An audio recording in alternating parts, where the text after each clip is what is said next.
to do it as soon as I go live. You have to be annoying. That's what I get, I guess. Alright, how do I know I'm live? Ah! That's how. Can I,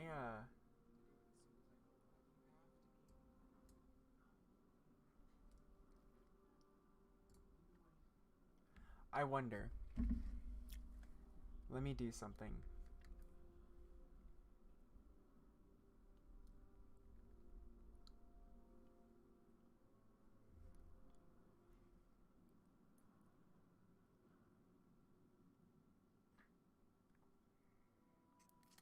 Sorry, just give me 1 second. I have to do something real quick.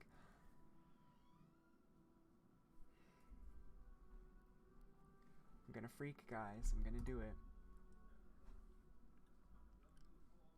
Go here. Go here.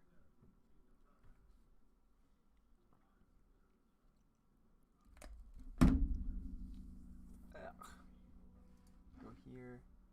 Go here. Go here. Go here. Just trying to make sure you guys can't see it on the stream. That would be bad. Go here. Go here. Go here. I need to go here. Go here. Go here.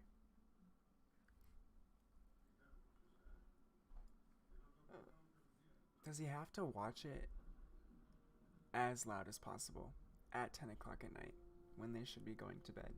They're not responsible adults, guys. Okay, where is it? Where is it? Where is it? Where is it?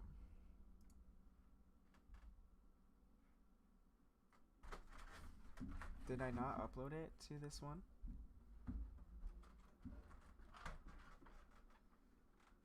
I definitely did. Oh.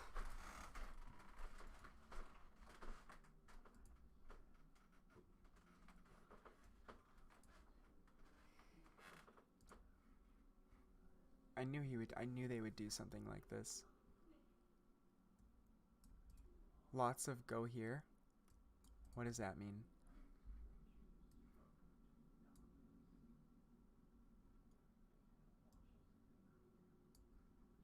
Is the audio okay? I know you can't hear the game. And someone just has to be as loud as possible upstairs right now. Desktop. Yes. Save. Okay.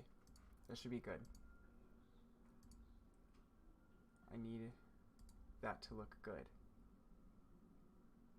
No, refresh. Do what I want you to do.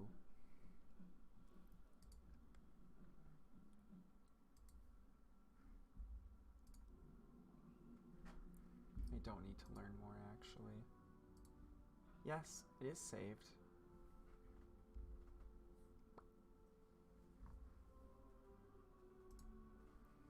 Can you hear that? I mean, whatever you're saying in the audio is perfect. Oh, yeah, I was like, go here. Go here. Okay, so...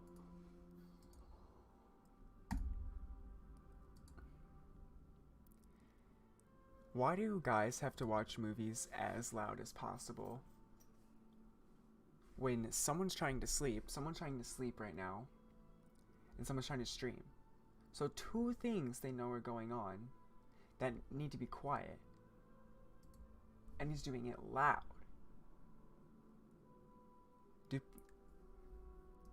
I don't get it, man. How do I, Because you guys can hear that, can't you?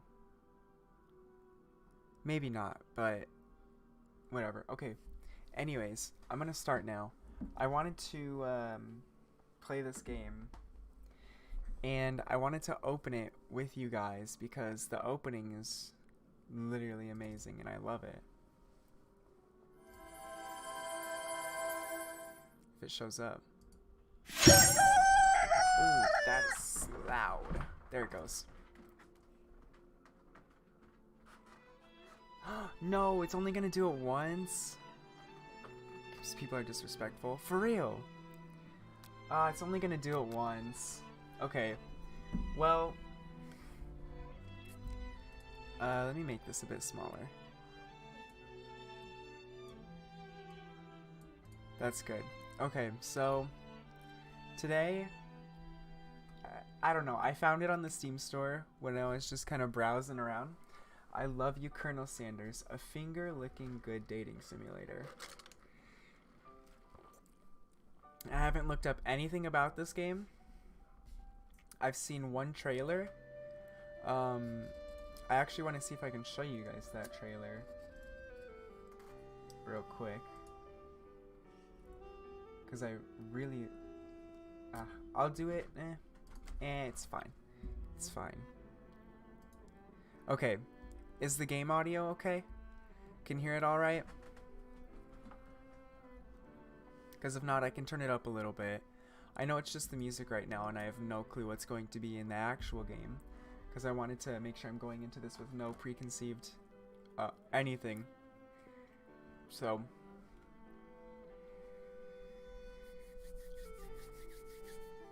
and if we're ready, then I will just start. Oh, a little bigger. Okay. Shut my phone off. Alright, new game. Tell us your name. My name is Steven. Oh, that's cute. This already looks like a cute game.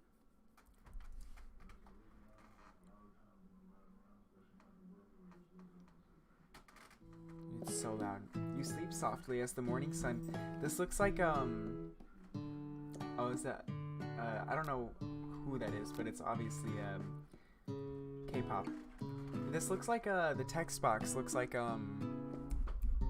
what's it called? Why can't I think of the name? Doki Doki Literature called DDLC. The world is peaceful and serene. You could stay in the moment forever. Or you could wake up now. Your first day of culinary school is no time to sleep in. Smack that clock up and at him. Throw the clock out the window and stay in bed forever. No, we gotta get up and at him.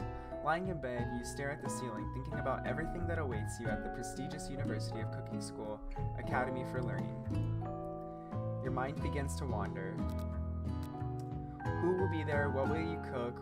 What should you wear? The time begins to fly by and you find your imagination getting away from you. You need to take this seriously. You allow yourself to daydream a bit, thinking about the future. No, I would freak out if I tried thinking about the future. I'd better make sure to arrive prepared for the first day.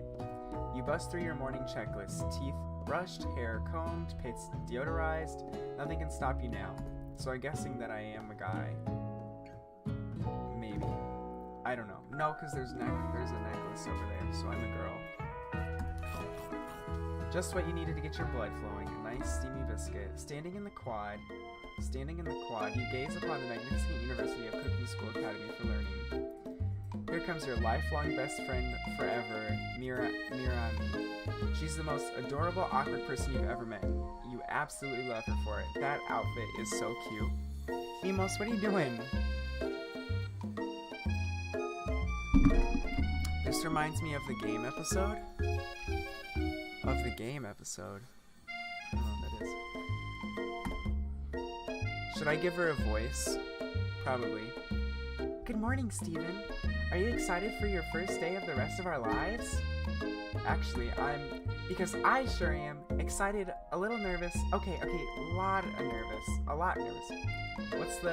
It's just that this morning I made breakfast for myself, but, well, when I ate it, I couldn't taste any love in the food. What if I'm no good? What if I fail?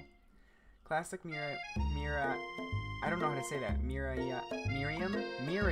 There we go, Miriam. Raised by Master Chef parents, she always held herself to a very high standard. Ever since we were little babies playing together, and you rescued me from that quicksand box, it's clear to me that you're the most loving, caring person I know. You're gonna do great. But with the University of Cooking School Academy for Learning's famous 3-day only semesters, oh my gosh. Oh, I like that she blinks. I'm afraid of being left behind and never catching up. A sweet girl, Miriam has always had a flair for the dramatic. This summer, she got so nervous about her first kiss that she chipped a tooth practicing on a mannequin. Actually, I never even checked to see if this is on my snowball, but it should be. I'm gonna turn this down just a little bit. I think that's better. It's probably a little loud. Okay, I think that's good now, because now... Is that better? It's just called episode on your phone. Oh, yeah, I know what that is. Should you pep talk her or change the subject to give her some relief? Pep talk. Remember last month when we saw that fortune teller and had our tarot cards read? The lady with the mask who gave me nightmares? I've been trying to forget. I know she looked spooky, but she was so sweet. And she told you that you were destined for great things. I can't read right now. Remember that card with the fancy looking tower, and that other card featuring the handsome fellow in the red suit? I've been waiting for so long to meet a handsome fellow I could call my own. And I'm sure you will soon. In no time we'll be graduating, and you'll be delighting the world with your heartfelt cooking in no time at all. As you talk Miriam up, you can feel her nerves begin to ease. You know what? Maybe everything will be okay after all. And if not, at least I have these killer bangs. Those are some nice bangs. Can you believe I cut them myself? You can definitely believe it. What? They're not bad. Man, my character's a jerk. I cannot believe it. Before you can get another word out, you're rudely interrupted when someone smacks your books and custom engraved measuring spoons out of your hands and onto the ground. Hey! It's... Whoa. You can wear that to school? Come on now, you can see a little bit there. Your arch rival. She's totally evil, but you can't help but be filled with jealousy. She can get anything she wants and she knows it. Alright, what's her voice, guys? What am I making Ashley's voice? I need to know before we move on.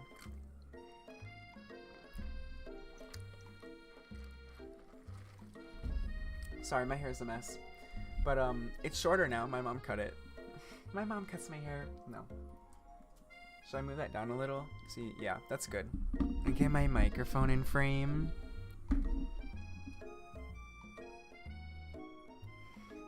Yeah, that looks better. It fills the shot more. Sassy? I don't know, Lil. Sassy. I don't know how to do a sassy voice. Let's see. Hello, Ashley. Oh, I didn't see you there, chicken shins. Guys, I do have chicken shins. Ammo, well don't sit behind me, friggin' stinker. Come here. Come here. You're fine. You're okay, big guy. Go lay down. I have chicken shins. I already forgot the voice I gave her. Oh, I should be like, ow, I didn't see you. Yeah, that's good. You leave Steven's shins alone. They're perfectly normal shins. Ugh, you can't stand Ashley. Even her name is annoying. I really hope that's Ashley. That looks like Ashley. Look at her little tongue. Dude, she's not wearing enough. Come on. You know for a fact that it's Ashley. But she had to add extra letters to make herself feel better than everyone. Well, I mean, her parents did that, right? Not her. If anyone here knows what perfect shins look like, it's us. We're not gonna let you or your really weird insults get to us. Across the quad, you see Ashley's best friend. Van the Man has stopped to look at his own reflection in the mirror. His pants are so tight you can see him casually working out his glutes while he styles his hair. No lie, they're rocking glutes. Can I see? Oh god, do you see her face? What was her voice again? Van. Oh, he's... Whoa. Is that a star for his hair? How do I do... Oh, okay. What is this game? What's his voice? What do I do for him? Any suggestions? Cause I hers is gonna be like this, and then hers is gonna be like that, and then mine's just normal. But his should be like, yo, what's up? Yeah, I'll do that. Yo, you rang rang? You've never been sure? Whoa, he is. I mean, he's got chicken shins. Look, his legs go skinny right there. I knew it. But as long as you've known them, Ashley and Van Van have been just as close as you and Miriam, but substantially more devious. I can't believe that University of Cooking School Academy for Learning would ever allow people like you to attend as students. I know, right? You'd think they'd just hand us our diplomas now. Or maybe hire us as professors. You amateurs could learn a lot from us. With the first day of school about to start, there's just not time to properly tell these two off, so you resist the urge. Let's go, Miriam. Psh, see you later, losers. Oh my gosh, another person? Bruh, I don't know. Thick. He is thick. As you approach the door, you see a goofy-looking kid pushing hard against the window directly next to it. Oopsie. I think it's broken. You reach forward and easily pull the door open. That should do the trick. I love you. I think you mean thank you? Yeah, that's a little forward. The freak. My name is Pop. I was named after my Pop. He's old. Could someone like this also be a student at the school? He must be one heck of a chef. Also, his name tag clearly says Bob, but I guess he's reading it upside down. Oh, so his name's Bob? Hi, Pop. I'm Steven. So, are you gonna make me hold this door all day? Anyways. Nope. And with that, the young man walks into the building ahead of you. Is it just me, or is he kinda cute? I think it's just you. You both shrug your shoulders before following him into the building. Ooh, the music's switching now. I like this. You stand at the edge of the room, unsure where to sit. Other students wander in and keep themselves busy chit-chatting. A scruffy-looking pooch takes... What? So now there's a dog? What? Okay. A scruffy-looking pooch takes his place at a podium at the front of a class. Adorable. Sprinkles. Now, quiet down, everyone. Who is this unreasonably cute pup, and why is he in... Oh, that's me. I thought it was her, because she... Who is this unreasonably cute pup, and why is he in our culinary class? You must be Sprinkles, head instructor and CEO of UCSAL. Please, call me Professor Dog. I may be cute and a little fluffy, but I still demand respect. Woof. What? A cute dog is our professor? This is the best school ever. He looks too right. Didn't he look young, Pop? How did he get into culinary school? I guess only a dog's nose is capable of picking up all the nuances of fine dining. Out of nowhere, wind begins to rush around you as a swirl of cherry blossom petals fill the air inside the classroom. That is classic dating sim. Oh, are they 3D rendered? They are! That's so cool! I'm chilly. Someone close the window. And then, he walks in. Oh, that's the man. That's our dream guy, everyone. That's him, right there. You're immediately swept up in the aura of this new student and his remarkable goatee.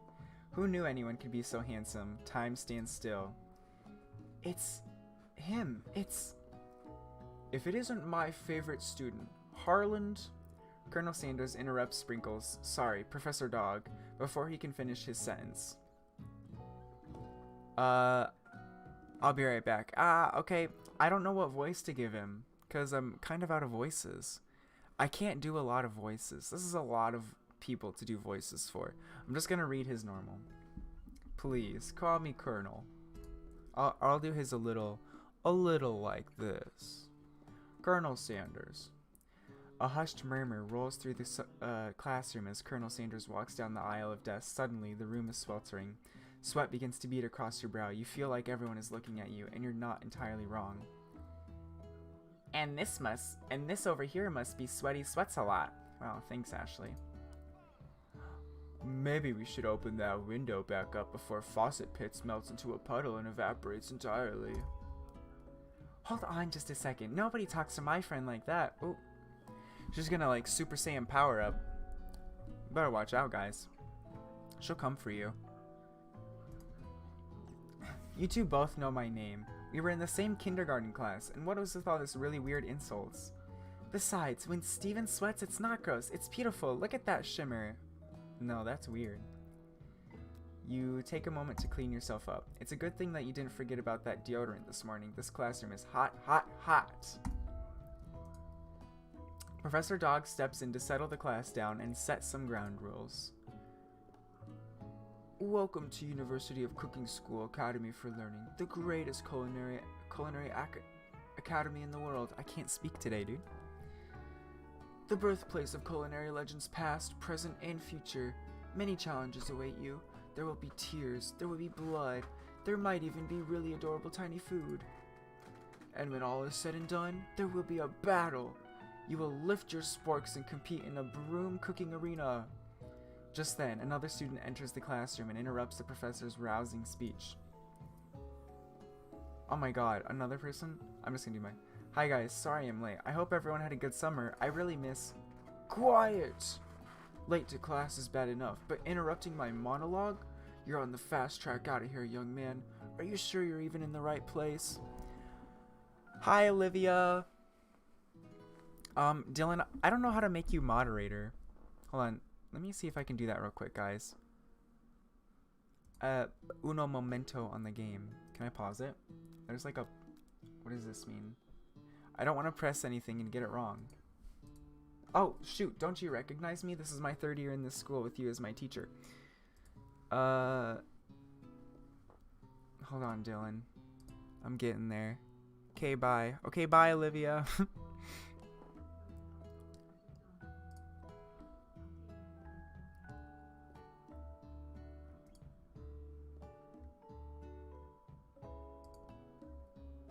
Ah, okay. I got it, Dylan. You're a moderator now. Okay. Oh, how do I pause? I don't want to press the wrong thing and not pause it. This is definitely not pause. Yes, sir. What's this? Okay, that's pause. How do I save? Resume. Okay. Everyone stares at him blankly. Does no one remember me? You're expelled if you utter one more word before I finish. Oh, he's showing his butt. Don't do that. Let that be a lesson to you students that tardiness is unacceptable.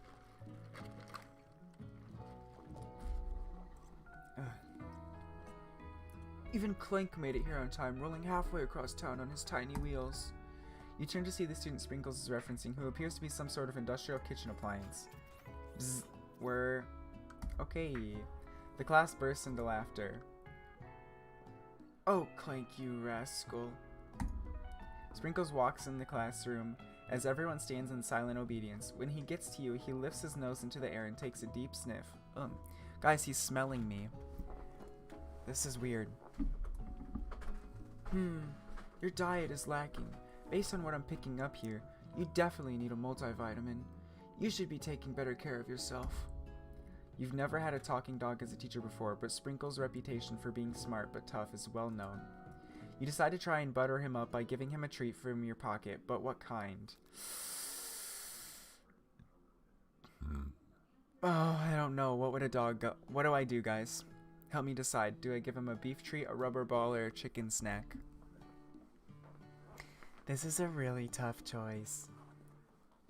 What do you give a dog? A dog would like any of these, but what does Sprinkles like? I can't stop burping. Ugh.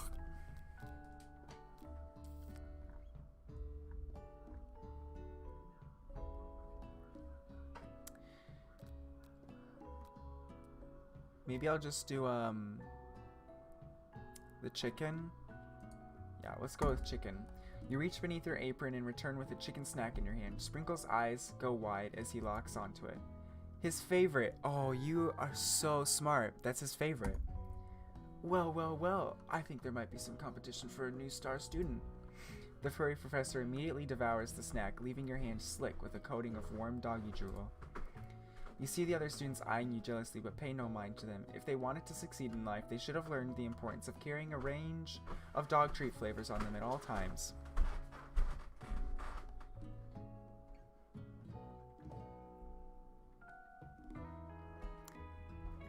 There's like a 1 minute delay.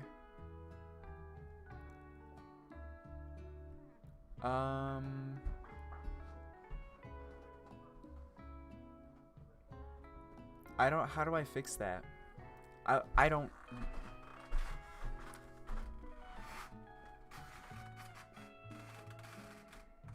Ammo, are you farting?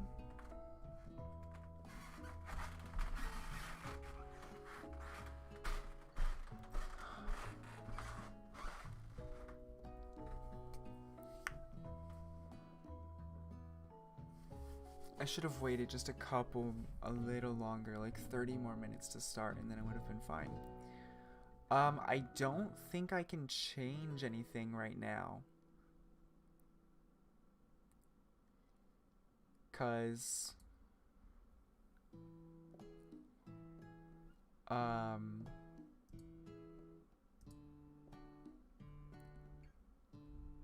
and even if I could change anything, I wouldn't know what to change. It's fine. It's alright. You can just change it in the OBS settings later. Yeah, it's fine for right now. Settle down, young chefs. Take your seats and prepare to have your minds open to the amazing possibilities of culinary creation. As everyone rushes to claim their favorite seats, you're left standing at the front of the room. Only 2 options remain. Hey, Steven, there's still a seat here. It seems no one has claimed this seat next to me if you're interested. 2 good options, but which do you choose? I'm not gonna sit by him. I don't want to look like I'm trying too hard, and I don't know him. I would not sit by someone that I don't know, guys. Come on. That's just weird, right? Like, why would you do that? I'm gonna sit by my best friend. You move to take your seat by Miriam. I'm so glad to have you near me to support me through this class. Of course, you're my best friend. Who else would I sit by? Colonel Sanders? He has such a magnetic personality, and there's a seat open right next to him. If you had sat there, you might have gotten to know him a little better. I'd never sacrificed our friendship. Besides, I'm sure I'll get a chance to talk to him later in the semester. I've got 3 whole days. That's like a lifetime. Oh, I forgot. I only have 3 days. So you say, but now that Miriam mentions it, that Colonel Sanders is just so darn dreamy. As soon as you settle into your seat, the professor makes an announcement. Think fast. It's time for a pop quiz. Oh, God. Yay! A quiz about me? This is incredibly important and surprisingly short quiz will tell me if you are ready for a life of culinary school. Keep your knife sharp and focus sharper. Here comes question number 1. If train A is traveling to point B and train B is traveling to point A, how important is it to wash your hands before cooking? Extremely, obviously, but that's right. Wow, no way. Forest is to tree as chicken is to feather. That's right. What is the most efficient eating utensil ever created?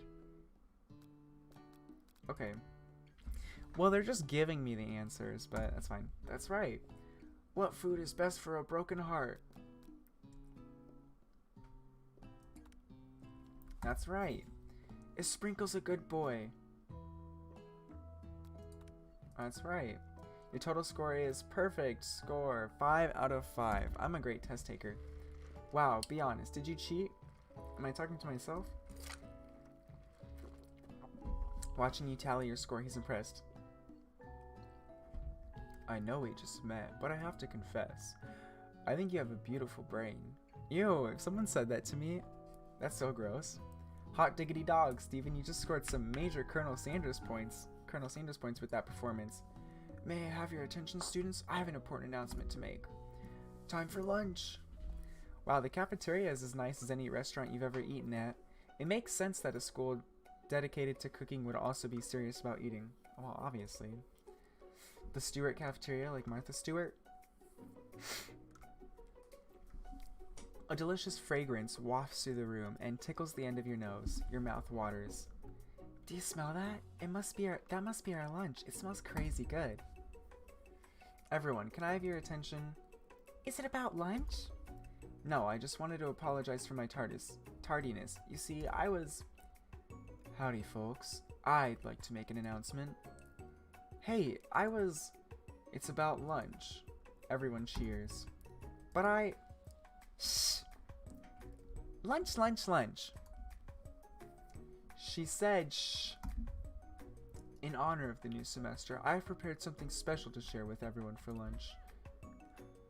That must be the smell I smelled. Indeed. That smell? Oh wow, that is a pose. They should make a dating sim for all, not McDonald's, that would be weird, but like Wendy's? I would be down to date Wendy. You hold your breath, waiting to see what food this mysterious student has created. You've heard that he's very talented, but were the rumors true? Is this? Colonel Sanders lifts a large bucket above his head. Its contents glimmer in the light. Piled high are huge pieces of chicken, breaded and fried to a crispy golden finish. This game is so cute. This is amazing. The aroma envelops you, and you begin to feel warm and safe. Colonel Sanders has filled a bucket with chicken. What a novel concept. I don't know if I said that right. Your stomach begins to grumble, as if to say, stop thinking and start eating. For years, I have been developing a secret recipe for the perfect fried chicken. By my calculation, nothing less than 11 herbs and spices are required to achieve the perfect balance of flavors. What if I did that there? Nope, I don't like that. Sorry guys, I'm just gonna move you around a little bit. You look around and notice that every other student has a pen and paper and is scribbling notes as fast as they can. But that's all I'll say about that. Oh yeah, because he sees everyone. What? You think we want your stupid secret recipe, dude? Pshaw. Nah, my dude, nah. Ammo, stop farting, dude. He literally closed his butthole when I said that. Oh, whoa. I'm just drafting a last will and testament in case one of those ingredients is poison. Got him. He looks around nervously to see if anyone else is laughing at his sick bird. You wait to see a zinger Ashley has prepared to follow up, but she suddenly takes a different approach. Yeah, and I was just like writing in my diary. Dear diary, today I smelled something beautiful. I knew at that moment that only the hands of a true gentleman could fry chicken so tender. Oh, she's trying to go for my man now. You see her body language change from bitter and evil to sweet and innocent as she slides closer to Colonel Sanders. She realizes that he is destined for greatness and fame with cooking skills like this. She wants him all to herself. Oh, please. Well, Van the man, if you don't want any, I'll take his. Whoa, hold on. I mean, I guess I'll try it. He takes one bite and his eyes grow wide. He starts contorting his face as he tries to hold in his pure exhilaration and act unimpressed. Easy now. There's enough for everyone. Please, my fellow classmates, dig in. You take one of the pieces of fried chicken out of this bucket and sink your teeth into it. It's amazing. Whoa, tasting Colonel Sanders' food transports you to another dimension. Is that also 3D rendered? It kind of looks like it. It looks cool. Alone with your taste buds, gripping a drumstick in your hand, you float weightlessly. Focus your mind and meditate on this moment. Try and identify every flavor.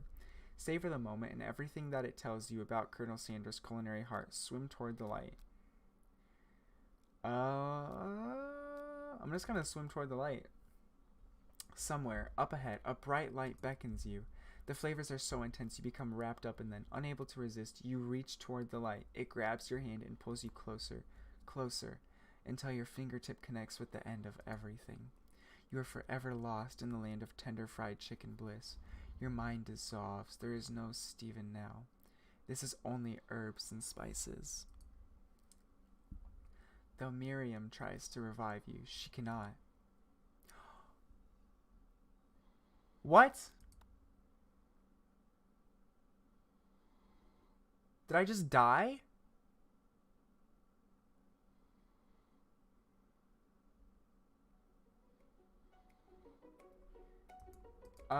Okay, well, I'm gonna skip through this. I'm not reading that all again. Why did I die? What? I died? Okay.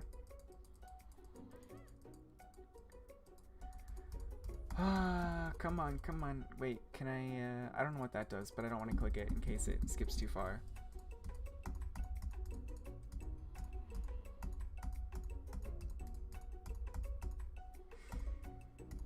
Okay. Transports you to another dimension. We're not swimming toward the light. Focus your mind and meditate on the moment. I'll do this one.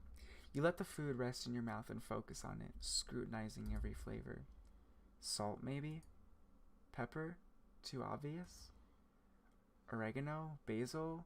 Maybe. But there's something else. Something dark. Something spicy. You dig deeper. Deeper. Deeper. Am I gonna die from this too? Right. The freak? Why did I die? Yes. Even deeper still until you find it. Could it be blank? He really did it. How bold. How adventurous to use blank. You try to go even deeper into the sea of flavors, but this revelation alone is more than you can handle. You snap out of it and realize that this information was meant to remain a secret, and yet, now you know. I know his secret. I'm gonna out him. Ow. A mantle of responsibility now rests upon your shoulders. As you look around, you realize that everyone in the room is consumed by the lunch. No one even noticed that you've traveled through space and time. After tasting his food, you try to get some one-on-one time with Colonel Sanders. You approach Colonel Sanders. Colonel Sanders smiles ever so softly as you approach. He stops what he is doing and allows you to break the silence. Colonel, I wondered if I could talk to you for a second. Anything for a fellow chef. What exactly was on that chicken? Haha.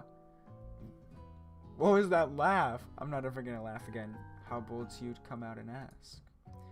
It's an idea I had for a new combination of flavors that will make my fortune and establish my legacy for all time as I open a chain of highly successful fried chicken restaurants. No big deal. It's just you and me here talking. I can keep a secret. In fact, I've got some of my own that I'd be willing to trade. What's the rush? The semester is only getting started. We've got two more whole days. We've got 2 more whole days. That's not right. We've got 2 more whole days to get to know each other. He's clearly not going to give it up easily, but it doesn't hurt to be persistent. You know what they say about secrets, Colonel? Shouldn't learning be fun? You've got moxie. I'll give you that. Colonel Sanders looks both ways to make sure you're truly alone, and then leans in. You can feel his warm breath as he whispers. Just one ingredient, but you can't tell. I use blank. It's something my great-grandmother taught me. Wow, you'd never have guessed that. In fact, you're not even sure where you'd get some if you searched. And blank definitely isn't the flavor you tasted before, so now you're 2 ingredients closer to knowing the full recipe. But you don't tell Colonel Sanders that. So I know, am I supposed to overthrow him, maybe? While you're wrapped up in that huge revelation, you notice that Colonel Sanders has disappeared. While everyone else is still in the cafeteria, you decide to look for him. You find Colonel Sanders outside, standing in the quad. Oh, it's you again. Howdy. Sometimes I like to come outside and look at the school buildings. I think about how my story will continue on after I've graduated. It sounds like you have big plans. I dare say the biggest. I will leave my mark on this world. You can bet on that. Alone together for the first time, you figure now is the perfect moment to show your personality to him. Be modest but thoughtful. Wow him with a big idea to nag him to show your own strength. Be modest but thoughtful? What's my personality?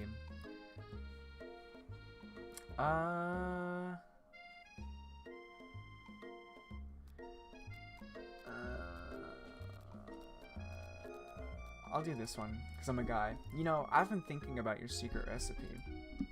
Of course you were. You don't simply forget a flavor combination like that. That's exactly right. I remember it because I've tasted it before. I stopped at a random fried chicken stand the other day, and their chicken tasted exactly like yours. Oh, I didn't realize I was going to try to make him mad. Oops. Well, I just screwed that up. There we go. That's how I want it. Did you just compare my recipe to a random fried chicken stand? Well, yes, I did, but it was a really good stand, especially considering it was frozen first. Fresh, never frozen. Frozen chicken? Colonel Sanders struggles to conceal his emotions, fighting back tears of anger. I can't believe you'd say such a thing. Oh no, he's crying. How could you? Hey Steven, you saw that this game was called a dating sim, right? If that's your idea of dating, this is not a game for you. How am I supposed to know? How was I supposed to know that was gonna kill him? Or kill whoever it is? Oh my god. Okay, well, we're trying again. I guess. Hopefully from a good spot. How am I always gonna pick every bad option? Unless it just... If I'm... Okay. Be modest but thoughtful. Well, I just wanted to tell you that I really enjoyed your food. Now you've got his attention. Those cheekbones. Dang. How do I die twice, Dylan? Come on now. The flavors were complex, but comforting. The interplay between salty, savory, and peppery, it was perfect. I appreciate the compliment, Stephen. I'm sure you'll be a big success. I know we've only met today, but I'm starting to get the same feeling about you. We should head back inside. The next lesson starts soon. How would we know that? Oh, wow. I wish we had something like this. That would be so much fun. You step into the massive cooking arena, where the afternoon lesson will take place. Each student gets an oven and all the tools and ingredients they could need. Oh my god. Look at this place. It's magnificent. Finally, we've got to show our stuff. We get to show our stuff. Wait a second. Oh no! We have to show our stuff. What if I totally blow it? You're not going to blow anything. Except maybe kisses to the crowd of fans you're going to earn with your signature adorable tiny food creations. Welcome, students, to the cooking arena. For today's lesson, we'll be cooking with partners. Hurry up and pair up. Naturally, Miriam looks over at you, but unable to control yourself, you pounce on Colonel Sanders. What? I know this is a dating sim, but like, I'm not trying to give up Miriam. Aww. I'm such a bad person. See, this is why I can't date, because I don't want to leave my friends behind. Especially, I would go with another person if, like, I would go with a person I'm trying to get with if my friend had someone else to partner up with. Miriam clearly doesn't have anyone else to partner up with because she's crying.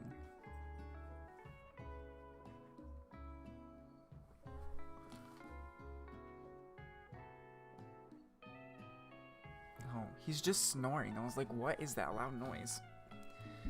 That's so rude. Hey Colonel, would you like to tackle this lesson as a team? A team of two, that is, me and you, if that wasn't clear. Want to be my partner? Sure, Stephen. I'll prepare a station. Without you as a partner, Miriam is left standing all alone. Two different students quickly take notice. Aww. Oh, come on. And it's like the worst people, too. This is so mean. Hello, new partner. Beep boop. Bzz, bzz. Oh my. Oh my. Two potential partners? I'm so sorry, gentlemen. But I don't know who to choose. It looks like you have to pick for her. Friend duties can be a little awkward, but that's the price you pay for not being alone forever. Oh. Who do you want to ask to be Miriam's partner? I want to do Clank because I like him better than Pop. Or Bob, whatever he's going to be called. But he kind of seems like he knows what he's doing. I'm pretty sure in the video you can hear your dog snoring. It's funny. Can you really? Ammo. Ammo. Ammo. Okay. Thanks for listening. And I turn around and then you look up. Yeah, I was calling you earlier, buddy. Do you want to go sleep in my room? With your bed, so you don't have to sleep on my hardwood floor. Come on. Come on. Let's go sleep in your room. Come on. Go sleep on your bed. Go sleep on your bed, buddy. I'll leave this open if you want to come out. But you don't have to lay on the floor that way. Okay. Oh, my hair is a mess.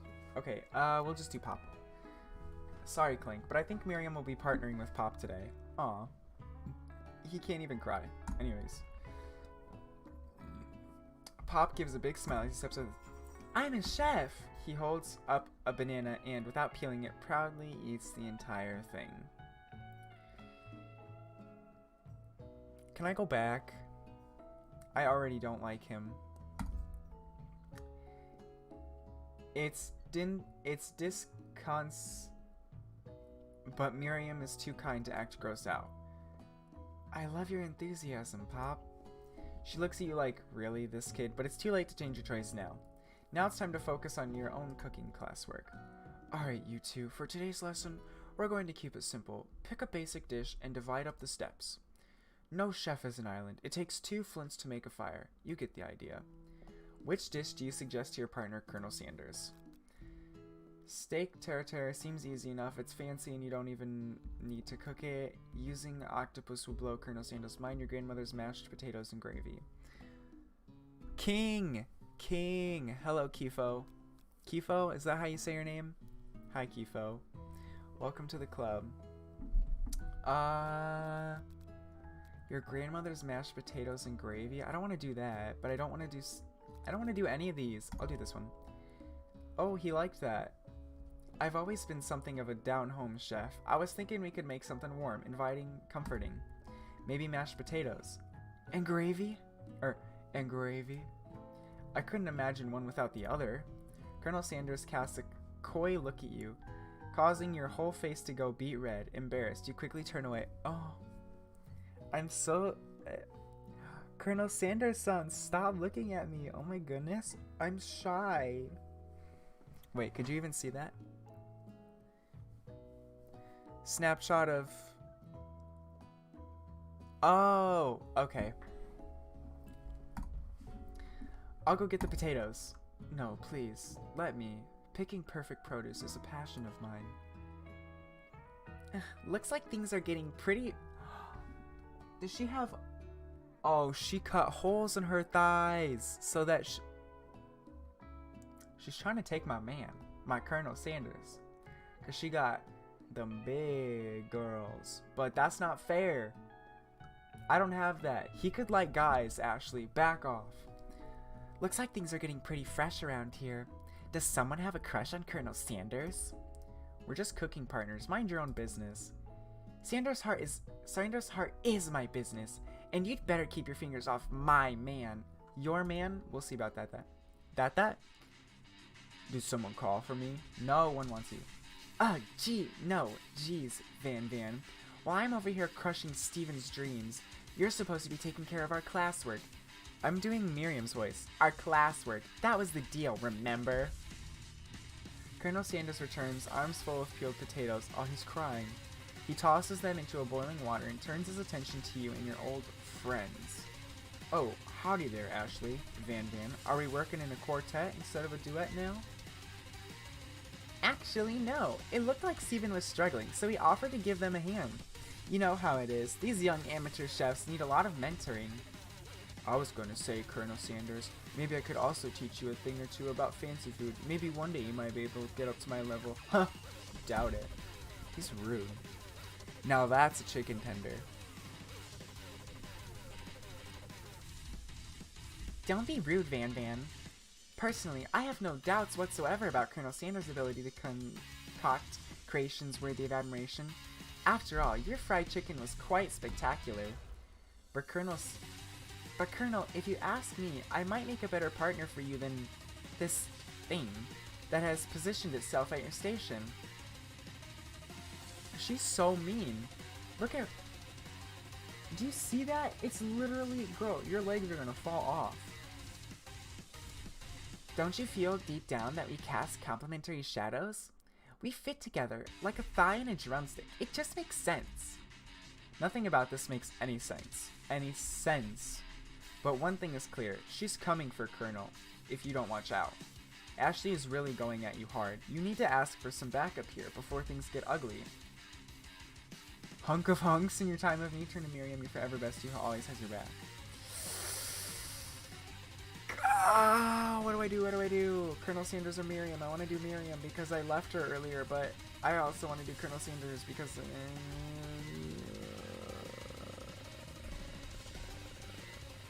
but I feel like she won't have my back because I left her.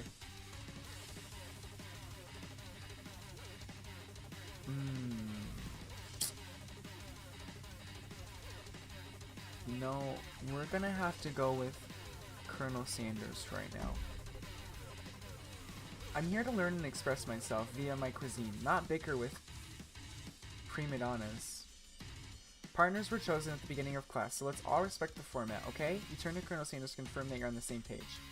I chose Colonel Sanders and Colonel Sanders chose me, isn't that right? A businessman respects all fair agreements, from contracts to handshakes. I took on Steven as my partner for the activity, and I stand by it. Based on your team's behavior, I'd say you're perfect for each other. Neither of you has Steven's natural talent, or their loyalty. Ooh, I'm loyal to my men. I'm sorry, I did not mean to say that. Being defended by Colonel Sanders leaves you feeling proud and full of potential. You look for Sprinkles in hopes that he might step in, but he's nowhere to be found. Darn those cute corgis in their short but sturdy stature. You look down at your station and realize that, in the tension of the moment, your hands have been cooking on an autopilot. Distracted by the drama, you've already crushed the boiled potatoes into a perfectly creamy mashed texture with plenty of butter and cream for flavor. It's as if your natural passion guided you through the steps you know so well while your attention was elsewhere. I know just what to do.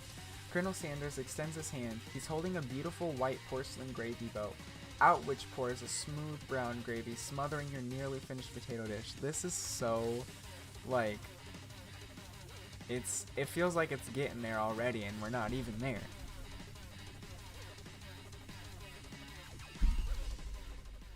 Gravy flows down the mound of mashed potatoes. The result looks spectacular. Granny would be very proud. Ooh! Colonel Sanders holds a spork out to you. You reach out and grab hold of it, but he doesn't immediately let go. The two of you stand holding the same spork, and for a small moment, all of the madness and pleasure in the crazy world stops. Oh, look at him! He's beautiful. Your eyes lock. The moment is electric. Time stands still. If you love something, set it free. Together, you dig the utensil into the mashed potatoes. Oh, is he crying? And lift a heaping sporkful up. When you see Ashley with a sinister look, you know she's plotting against you to be with Colonel Sanders. And then, filled with rage and without thinking, you fling the spork of mashed potatoes right into Ashley's stupid beautiful face. Van, do something! Scooping up with a fingerful, Van tastes the dripping mashed potatoes and gravy and realizes that it's delicious. Horrified by this revelation, he slinks away. Will he ever be able to cook something with so much love and integrity? Ooh, I'm in trouble. Anyways, hold on right there, Steven. We do not waste food in the broom cooking arena. Colonel Sanders, I expect better from you. If you throw one more spoonful, you both better be prepared to eat it from wherever it lands. Can I has potatoes face? Van rushes back over, a covered dish in his hands. Mashed potatoes with gravy. Pathetic. Oh, mashed potatoes with gravy. Pathetic. In just a few minutes, I've prepared a full meal. Gaze upon my specialty. Braised tentacle of octopus in my silky, salty saltwater sauce. Plated on a battle axe blade forged by my supreme chef ancestors. He's crazy. You've ignored me for too long. That ends now. It is I who will have first bite, and you will look all on with envy. The interrupting student rushes at Van and swipes a bite of the signature dish right off the plate. No, don't! Something about this dish doesn't strike my nose quite right. I think the octopus was rushed and may have turned in the process. The results could be toxic. Yeah, he's already thrown up. This game is wild, and For real, what is happening? Too late. It's been eaten. I think I left something in the oven. Yeah, he runs. He did have nice glutes. I just looked. I don't feel so good. Oh, he literally just died. Okay. It killed him. Everyone step back. Don't take another bite. When you look back at the plate, the rest of it's gone. You notice the tip of the tentacle being slurped up in Pop's mouth. Pop winces in pain for just a moment, then is almost immediately back to his obvious self. Oopsie! Tastes like poison. The entire class is gathered to watch Pop's final moments. Shock has frozen the whole crowd. They are as motionless as statues. The class bell rings, disrupting the moment and snapping everyone back to reality. It would appear that Pop's enthusiasm for trying new things, despite obvious danger, has inoculated him against the poisons of all kinds. I don't think that's how that works, but okay, so this kid died. That's cool. He's got a cool nose now. Is he blushing? No. I'm not sure the professors here make enough money. Hello? I just turned into a ghost over here. Oh, I don't know if that's how he said that. Seeing that you're shaken up by the really annoying student and all of his nonsense, Colonel Sanders approaches you. I'm sorry you had to go through that. Please let me walk you home. Oh, what? Like for real? Oh, come on. He's gonna walk me home. Oh, we're gonna hold hands. Wait, is the Colonel your teacher? No, the Colonel is a student with me. The Colonel is a student. The Corgi is the teacher. The dog is the teacher, so you can't get attracted to the teacher. The Corgi is the teacher. Colonel Sanders is also a student. And he's a high school, college student. I don't know. We're both the same age range. He's not the teacher. That would be weird. At night, the school building has taken on another vibe entirely. It's dark and more than a little spooky. Colonel Sanders stands in the quad's neon glow and speaks softly. Those mashed potatoes you made in class today. Before you go on, I want you to know they're not great. They're not a great representation of my skills. I didn't even realize I was making them. They were amazing. Tasting them, it reminded me why I became so passionate about food to begin with. What? I know. I don't understand either. Colonel Sanders is getting choked up. Cooking is obviously important to him in a way that you find inspiring. Oh, he's crying. Now might be the perfect time to tell him you're developing feelings for him. Colonel Sanders? Yes, Stephen? There's something I need to tell you. Hold it right there. What if I fall in love with Van Van? There's something I need to tell you first. Oh, jeez. You see, when I was just a boy, I had a dream that one day I would be the greatest chef the world has ever seen. And every day since, I have been working toward that dream, day and night, never stopping, never resting. Also lifting a lot of weights, like so many weights, clearly. We should follow our dreams with all of our hearts, that our souls may grant them like wishes floating on a shooting star. Hey, no, you... Shut up. I'm the one here to say inspirational stuff and be the star of the story. Are we forgetting that your cooking literally killed a guy? You can't prove that. Oh, look at... What? I kind of want Van Van, guys. He's got nice glutes. I also saw you kill that guy. What was his name? Somewhere in the distance, you hear a long, sad sigh. He's mad. Oh, see? Look, that's a good face for him. And that hair like that? That's good. That's good. That's what he needed. He just got a whole makeover by being surprised. Forget him. We're talking about me. Me. I'm the hero. What is this? Are we not just gonna walk home normally? There's a spork monster? The spork monster is here to fight a hero. I think I left the fridge door open. Later, nerds. How dare you threaten me just as I was letting down my guard and connecting with another chef on an emotional level. Be afraid, be very afraid of me because I'm a monster. See? Is he's rhyming? Oh god. Is he's rhyming on purpose or is that just a coincidence? But before you can discuss syntax any further, it's a turn-based fighting sequence. Did we just walk into Toy Story 4? I don't know. What will you do? Oh my god. Defend. You decided to defend. Which defense will you choose? Trepidation, that's all I've got. You close your eyes tight, but then open one just enough to squint and see the spork monster across the battlefield. For some reason, this makes you feel more prepared for what comes next. Spork monster goes on the attack. They hit. They spit hot gravy at you. You take 1 damage. Fat. Fat lot of good that defense did. Okay, well then we're just gonna attack. You decide to go on the attack. Cook with love. Cook with love does 1 damage. Spork monster won't forget this. Spork monster focuses their mashed mind and draws energy in from Mother Earth itself. They grow larger and more intimidating. How will you respond? Attack. You decide to go on the attack. Which attack will you use? Cook with love. Cook with love does 1 damage. Spork monster is no quitter. Buffed up and ready to rumble, they go on the attack once again. Spork monster uses Utile Tensile. You take 2 damage from the attack. If you take much more damage, you're not going to survive the battle. So why isn't Colonel Sanders helping me? Isn't he not right there? You decide to go on the attack. Cook with love. Cook with love does 1 damage. Spork monster is oozing cheese sauce onto the lawn of quad. I wonder who's going to have to clean that up. Yeah, probably a poor soul. Feeling vulnerable, Spork monster prepares for its ultimate attack, Rounded Edge.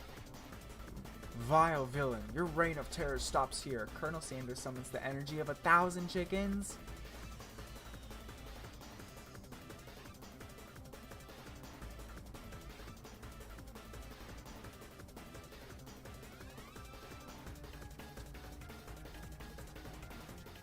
Okay. Pot Pie Power Pinch. Pot Pie Power Pinch does 10 damage. Spork monster is defeated.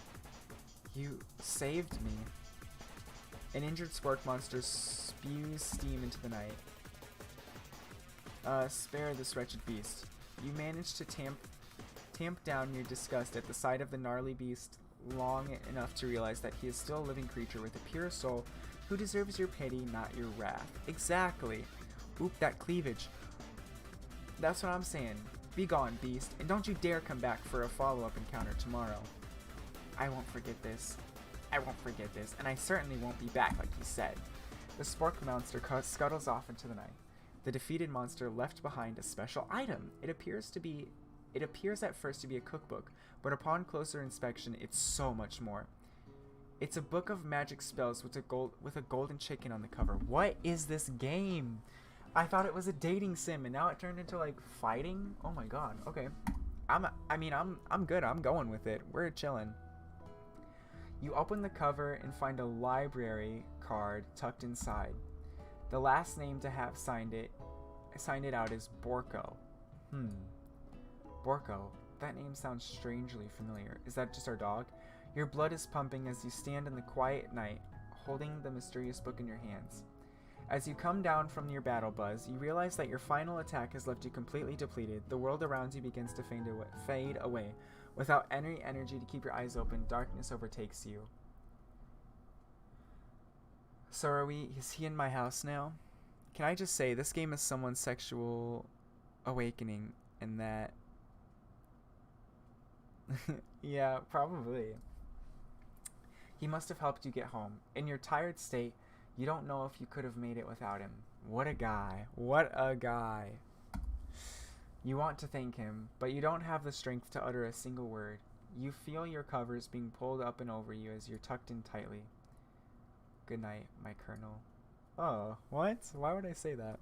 I didn't even confess my feelings for him yet, or ever. In your dream, you're together with Colonel Sanders. For some reason, Sprinkles is also there, instructing your love. Dreams are weird.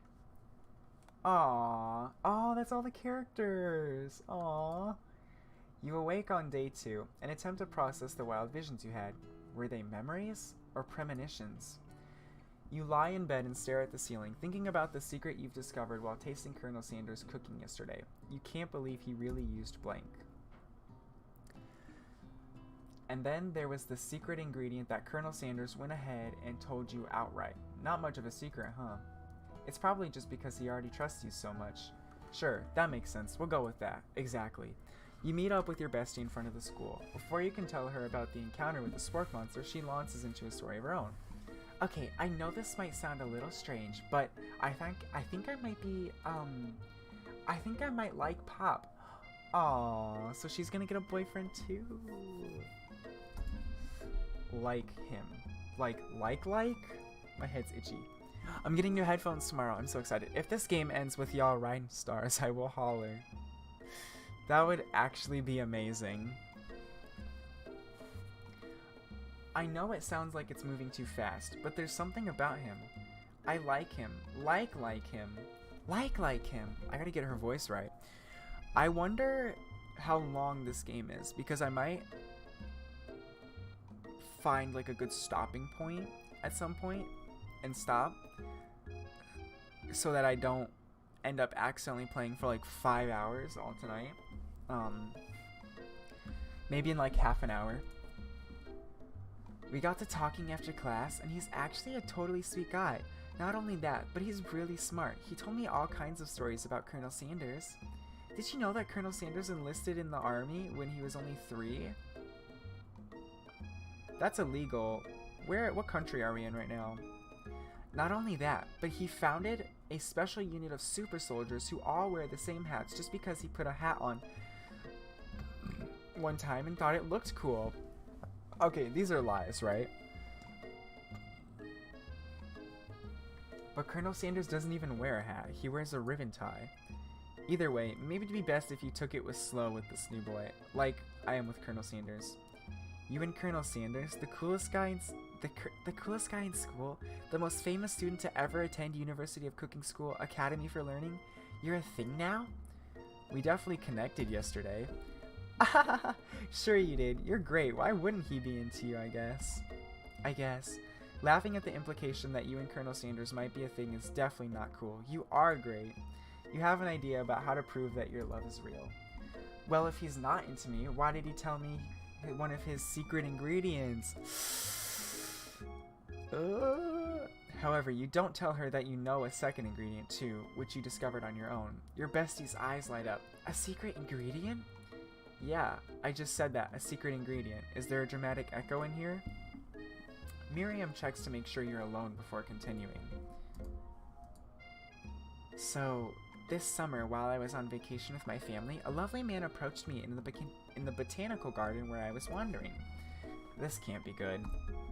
He told me about all his passions for spices. Secret spices. The man even gave me some to show me what he meant.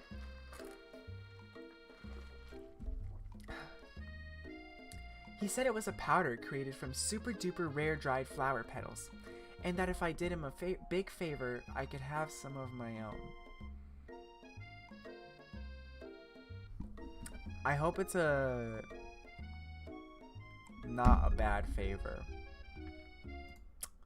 Please, Miriam, don't tell me.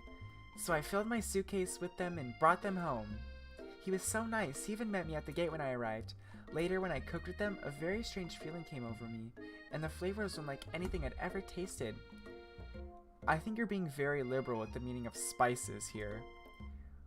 Whatever. Anyhow, we both share an interest in cooking, so we've stayed in touch, you know, like pen pals. I bet you would love to know more about new spices. Well, I'm definitely not supposed to share Colonel Sanders' secret recipe, and besides, I only know the one ingredient, so I doubt it'd be much use to anyone. Please, please, please! It would mean the world to me. No one has to know it came from you or from Colonel Sanders. What do you think? Should you protect Colonel Sanders' secret or share it with your bestie? I'll make up a fake ingredient. You quickly think of a fake ingredient name. I don't know, how about... It was Eye of New. I know sounds like some kind of witch's potion, but what can you do?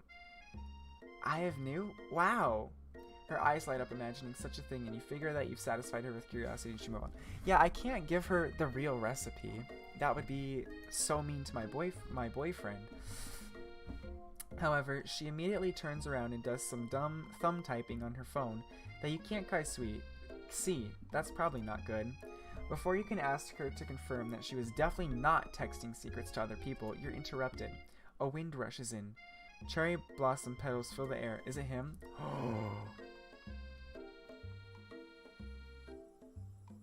Can you hear the little magical sparkle? Jesus, I left for longer than I thought. Yeah, Paige, come on now. Keep with it. He's arriving at school. I'm gonna run to him. You decide that the best way to show Miriam how serious you and Colonel Sanders are would be to run to him. Surely he'll sweep you onto the back of his stallion and you'll ride away together. That'll show her good. Oh, Colonel, my Colonel. However, your sudden movement surprised the horse and it rears up, kicking you directly in the face. The force of the blow completely knocks you out cold. I missed so much. You did. That's okay. The video will go up. The video, I'm pretty sure the stream goes up to a video on your channel. So you can watch it if you want to and catch up. Because there was a decent amount. In the darkness, you see a vision. We're back here again. Ooh, Steven, I'm here to deliver you a message. Not this guy. It's important that you remember this exactly as I say it. If you forget, the world could end. So you know it's serious. Okay, I'm going to write this down in my notes then. I've been trapped in a realm beyond, but a great prophecy relies on my return. Only you can save me. All you need to do is repeat my name 3 times, and that name is... Oh, okay, never mind. It was just a silly. Hey, shh, I had to go buy ice cream. Oh, that's a good reason then, you're fine. But now you can eat your ice cream and watch the rest of the stream, and when it uploads, you can watch it. Oh, jeez. You wake to find Colonel Sanders tending to you. Aww. He roused you back to life with a satchel of secret spices. Or is that just his natural seasoned musk? Colonel Sanders musk. I'm not leaning in for a kiss, that's weird.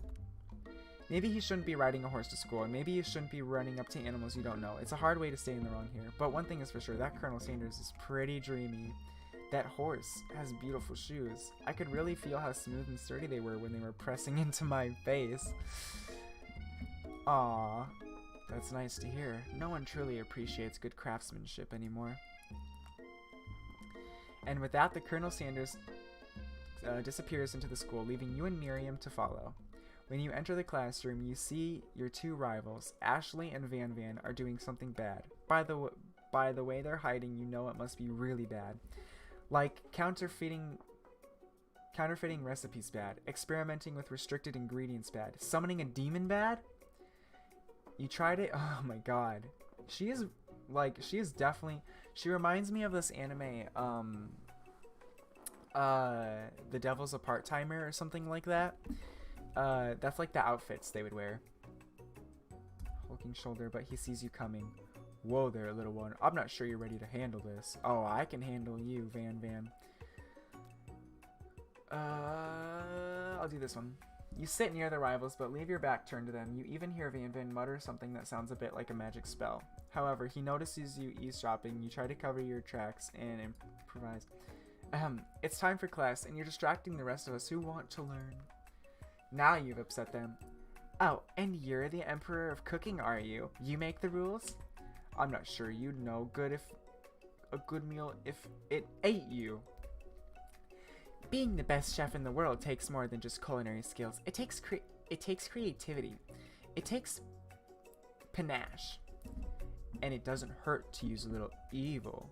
You finally get a look at what it was they were hiding, and you instantly recognize it. Oh, it's the book.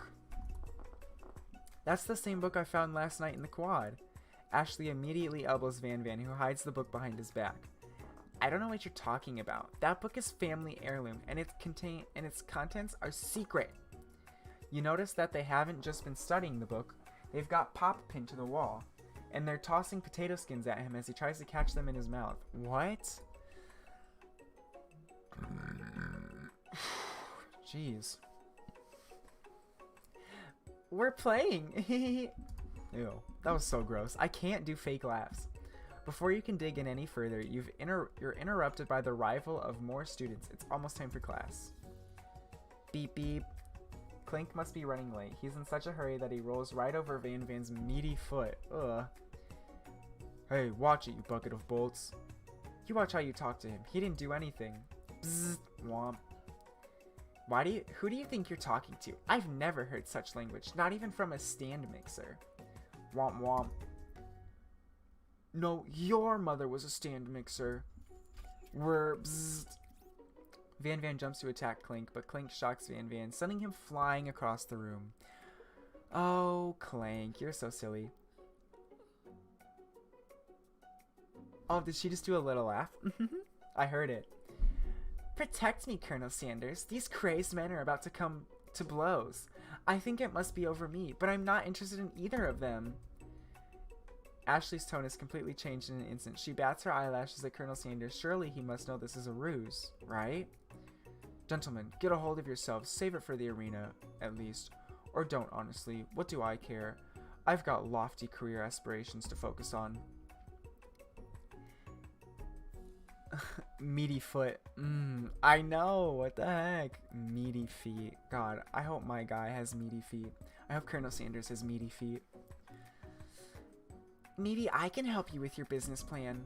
Just then, Sprinkles arrives to signal the true start of class day.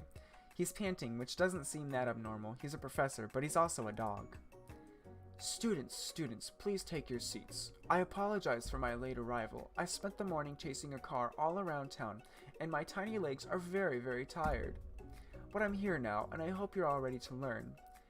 Rub his furry dog belly. His loves it. Sprinkles stops in his tracks and sniffs the air around you. Something has him in a trance.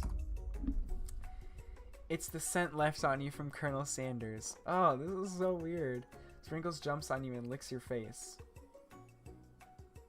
Down, boy, down. Auftoppen. That command shouted by Colonel Sanders has snapped Sprinkles out of his trance. I wonder what's up with that. Sorry, I got a little carried away. Oh my god. After he catches his breath, Sprinkle regains control of the classroom. Without further ado, we'll review the global history of my favorite fowl, the chicken. You want to pay attention to the lesson. Truly, you do. Which is why in 1776, at the signing of the Declaration of Independence, it was a chicken who first signed their name. But you... Ooh. Colonel Sanders catching my eyes over here. My hair. It's so gross. I'm sorry, guys. But you can't help but daydream about Colonel Sanders, and you miss most of the important parts. When you come to, Sprinkles is holding a tray of food in front of you. Well, Stephen? Naturally, this appears to be a sample platter. Which item do you want to sample? Shimmering... a glass of water. You grab the glass of water and gobble down. It's cool, crisp, like the purest snow melted by a mountain spring. Hey, that was mine. It was from my favorite toilet. You owe me $6. And you've got excellent taste. Okay, so I just drank toilet water. That's cool. You think to yourself, geez, I should pay attention better. I should better pay attention.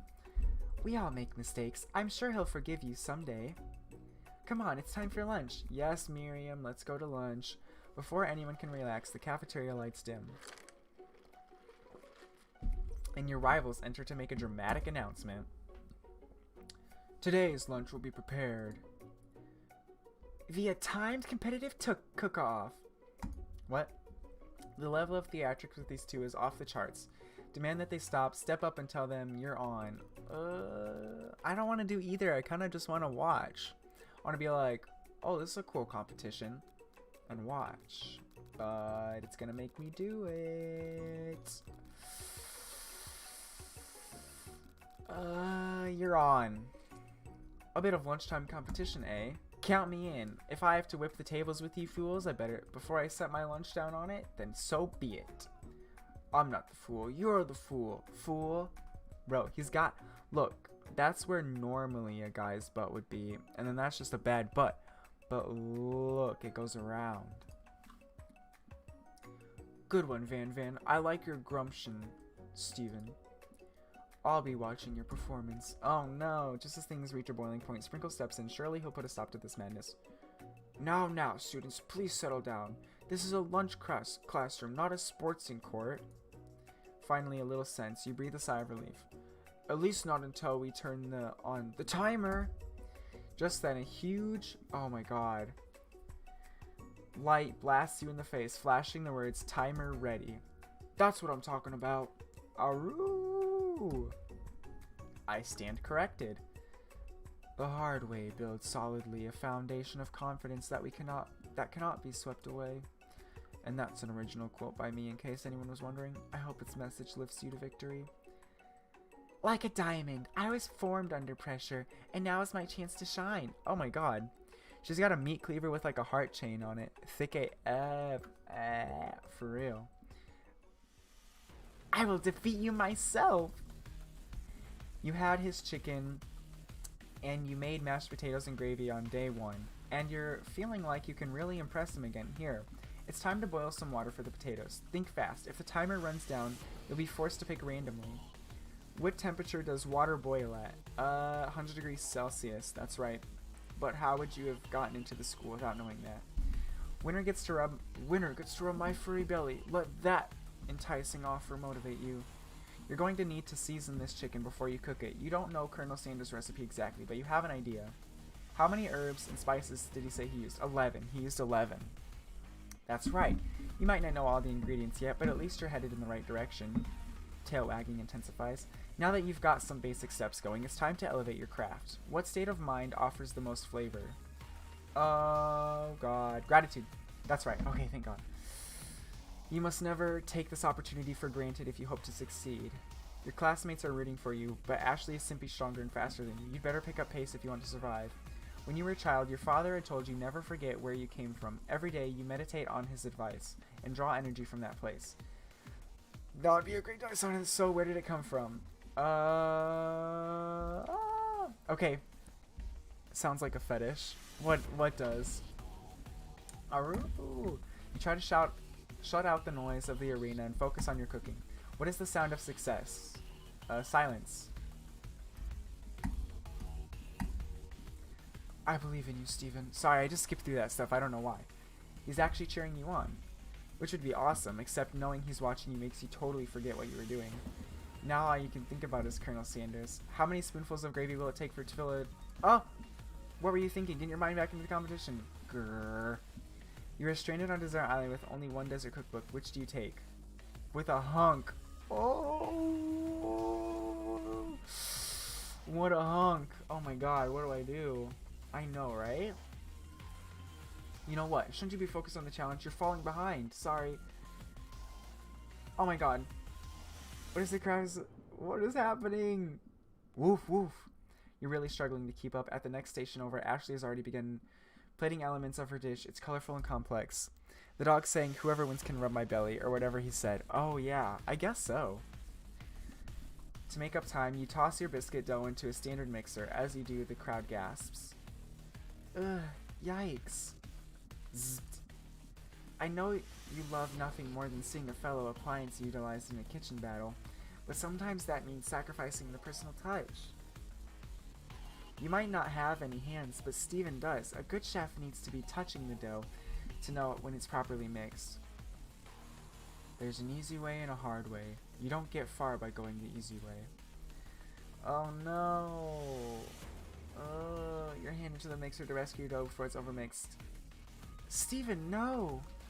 But you're not fast enough, your hand gets stuck. It's immediately crushed by the Quicklies. My hand just got crushed. Are you kidding me? Colonel Sanders shakes his head in shame. No! What you often find is that the easy way can turn out much, much more difficult. Everyone stop what you're doing right now. This battle is over. It can't be. I was so close to finishing my dish. Sweetheart, look at your hand. You simply can't go on. Aw, that's too bad. And here I am with a completed dish ready to serve. Surely that makes me the winner by default. No, it wouldn't be fair to compare the two on account of Steven's injury. You see Sprinkles begin to lick his doggy chops as he locks onto the dish. But I suppose you should at least tell us what you prepared. Well, because I'm the sweetest, I skipped straight to dessert. Under this white chocolate dome, you'll find a wide array of delights, taking you on a journey of flavor that tastes good and tells a story of excellence. I was going to ask Steven to do the honor, but since you're injured, I'm afraid that pouring this creamer of delicate hot chocolate sauce might be too difficult. Oh, come on, just let me do it. Colonel Sanders, if you wouldn't mind lending me a strong, steady hand. Colonel Sanders pours the hot chocolate sauce on top of the dome, causing it to melt away, revealing the ingredients hidden within. Ooh. Inside, you'll find a delicate fried cheese Croquet. That's not what that is. Croquet? Atop a slice of honeycomb. Ice cream 2 ways. Ice cream 2 ways. Tender nougat and pearls of blueberry gel. That word. Colonel Sanders seems intrigued, but perhaps not impressed as he dips his finger into the chocolate sauce. Simplicity isn't your strong suit, is it, Ashley? She's not even real and I want to punch her. Ew. Right? Why is she so mean? I'm literally just trying to get a boy. I'm literally just trying to date Colonel Sanders. Oh, you. As he places a sauce-covered finger into his lips, Ashley leans over and whispers something into his ear. A dab of sauce sticks to his mustache. I don't want to... I'm going to step in between. You reach out with your apron to wipe the sauce off his glistening face. Colonel Sanders recoils and brushes you back. Ugh, this goatee isn't just a fashion statement. It's also functional. I was saving that flavor for later. What?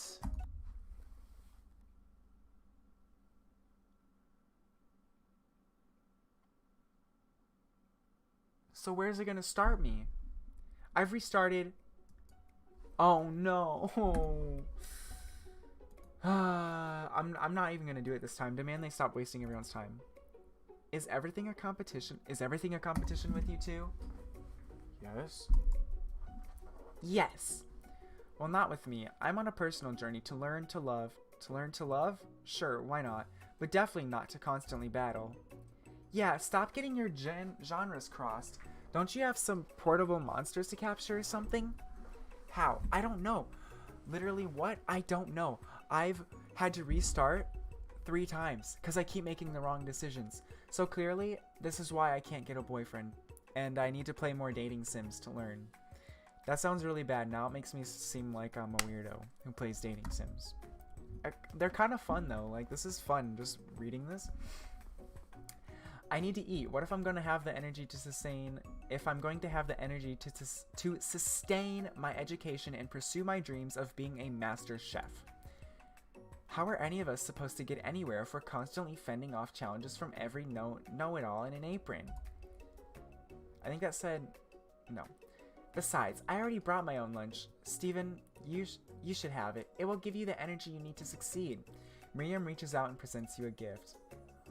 Aww, that's so cute. She made a little dishy. BS.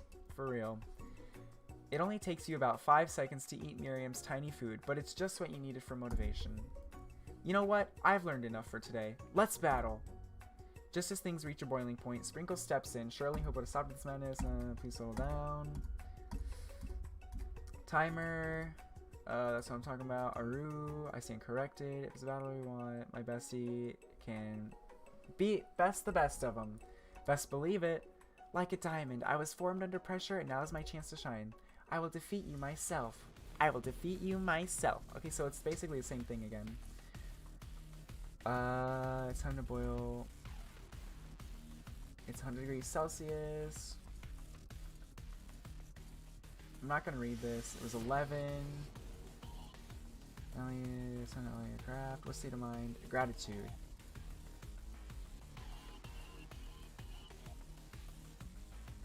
It was the top one. Silence. That's what it was. You really have to do it either way. Yeah, I know. I was like, oh, okay, so if I don't pick it, then I don't have to do it. You notice Colonel Sanders at the corner of your eye. I believe in you, Steven. I believe in you, Steven. He's actually cheering you on. Which would be awesome, except knowing he's watching you makes you totally forget what you're doing. Now you can think about it as Colonel Sanders. Oh, God. Which do you take? What a hunk. Ugh. So what? Do I just lose? I know, right? You know, I should focus on the challenge. You're really struggling to keep up. At the next station over... Okay, so do I just... Ugh, yikes. So do I just have to... not...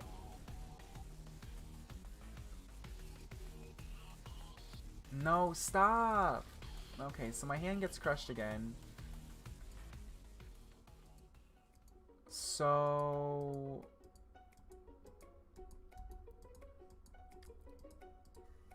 Now I have to go back and just internalize my rage, basically. Okay, internalize the rage. Your rage burns so intensely within your eyes that they burst into flames. The flames cause your eyebrows to catch fire and turn to ash. They fall off your face, which means people will have a hard time understanding your emotions for the rest of the semester, perhaps forever. What happened? So am I just gonna continually make bad choices? Is that what's gonna happen? Like, my character does not seem to know what to do. I wouldn't even have spoken up if a battle broke out in my cafeteria. I would have just been like... and just sat there. And just sat next to my Colonel Sanders, holding his arm, like... The beautiful weather feels like an insult. Inside of you, a storm rages. It's Colonel Sanders. He's probably here to tell you that he and Ashley are in love and that he decided to get married. Yeah, probably. And won't even ask you to cater his wedding because you're a terrible chef and an awful person. I can't process this. I can't either. It's literally happening so fast.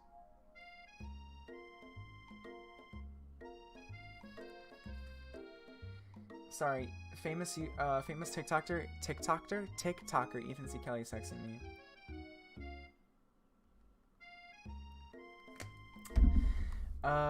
Yeah. You try to hide from him, but he approaches you directly. I know you're hurting right now. Not just from the devastating loss, but from that run-in with the mixer and that small fire. We should get that checked out. I'm fine. Can't you just leave me alone? I'm a loser. I'm not fit to fill your fryer. I'll never be a master chef. I'm not fit. Ew, why does he look so mad? Failure is a part of life, not just for you, but for all of us. Do you think I've never failed at anything before? Lol. That's exactly what I think. Well, then think again. I wasn't always the man you've seen before you. Enrolled in culinary school, incredibly handsome, successful, motivated. Well, handsome, sure, I was born that way. But I've walked other paths and arrived at dead ends. I was passionate about life, but I failed as soon as obstetrician. I was passionate about justice, but I failed as a lawyer. I was passionate about livestock, but I even failed as a mule handler. That one was especially humiliating. Mules can be so cruel. I lost my business partner to a gunfight. I didn't know. People see my delicate ribbon tie and my well-kept beard and assume that I've got it all together, which is true now, but it hasn't always been. Sounds like this guy could really use a hug. I resolved that when I was going into the amount to something, no amount of hours, labor, or money would deter me from giving the best I had to give. As Colonel Sanders changes focus, you can see something ignite inside of him, a burning passion. One has to remember that every failure can be a stepping stone to something better. My new dream is pure. It's honest. It's something that a humble man in a crisp white suit can be proud of. I will create a new chain of chicken restaurants that will bring joy to the entire world and make up for my past misdeeds. Yay! Confidence, something I'll never have. He's a god. He is a god. Just as your moment grows intimate, you're interrupted by a threatening, shadowy presence. Battle scarred from the night before, you prepare for the worst. It's the Spork monster. I was about to be like, okay, the backstory. For real. He's really going all in with the backstory. It's the Spork monster. Oh, is he Borko? Borko? It is I. I know I said I wouldn't be back after the whole fight to the death thing. Maybe you don't really want to see me anymore, but I just wanted to say that I was wrong to attack you. And I gotta do the monster voice, and I apologize. I know what it's like to having to always look over your shoulder. My throat hurts doing his voice. Monster problems, am I right? Aw, thanks, Borko. I'm glad there are no hard feelings. Getting jumped by a giant creature in the dark of night can really rile a person up. I also want to apologize for the way I switched right into attack mode. I know that you're strong, and cooking school can put a person under a lot of stress. I actually used to go to this school. I wasn't always a Spork monster, you see. Blah. I don't believe it. You were human once? Well, no. I was a golden retriever. But I was still a... What? He was a golden retriever? I'm not going to do that voice anymore. But I was still a student, until one day some mean kids with a magic spellbook cast a dark enchantment on me, and I was forever transformed. So was them. A magic spellbook. Precisely. I had procured a copy for myself, but somewhere along the way I've lost it. If you find such a book, I beg of you, respect it. You're a powerful chef, and shouldn't rely on such dark and evil magic. No, you should be protecting the innocent from those who would cheat them through sorcery and guile. There was a whole monster? I missed what? Yeah, you really missed a lot. That's okay. The stream will be up on the channel. You can go watch it. If you need me, don't fear. I will be there. It sounds like there are some bad cooks in the kitchen of life. Stephen, together I am sure we can defeat them. Ooh, a golden retriever? I know, right? How? How is he a golden retriever? Why would someone turn a golden retriever into that? Come back to my hideaway and we can discuss. A personal invite. You can't imagine what Colonel Sanders' home must be like, but it sounds like you're about to find out. Stabbing. You start to feel a special bond with him. Guys, is this the moment? I think this is the moment. It looks like you live such an exciting life, Colonel Sanders. Every day can be an adventure if you approach it with the right attitude. Long ago, I made the decision to never stop searching, never stop working, never stop imagining. I'm going to watch it, lol. I need to reprocess it anyways. Seriously! Have you been working on any new recipes of your own lately?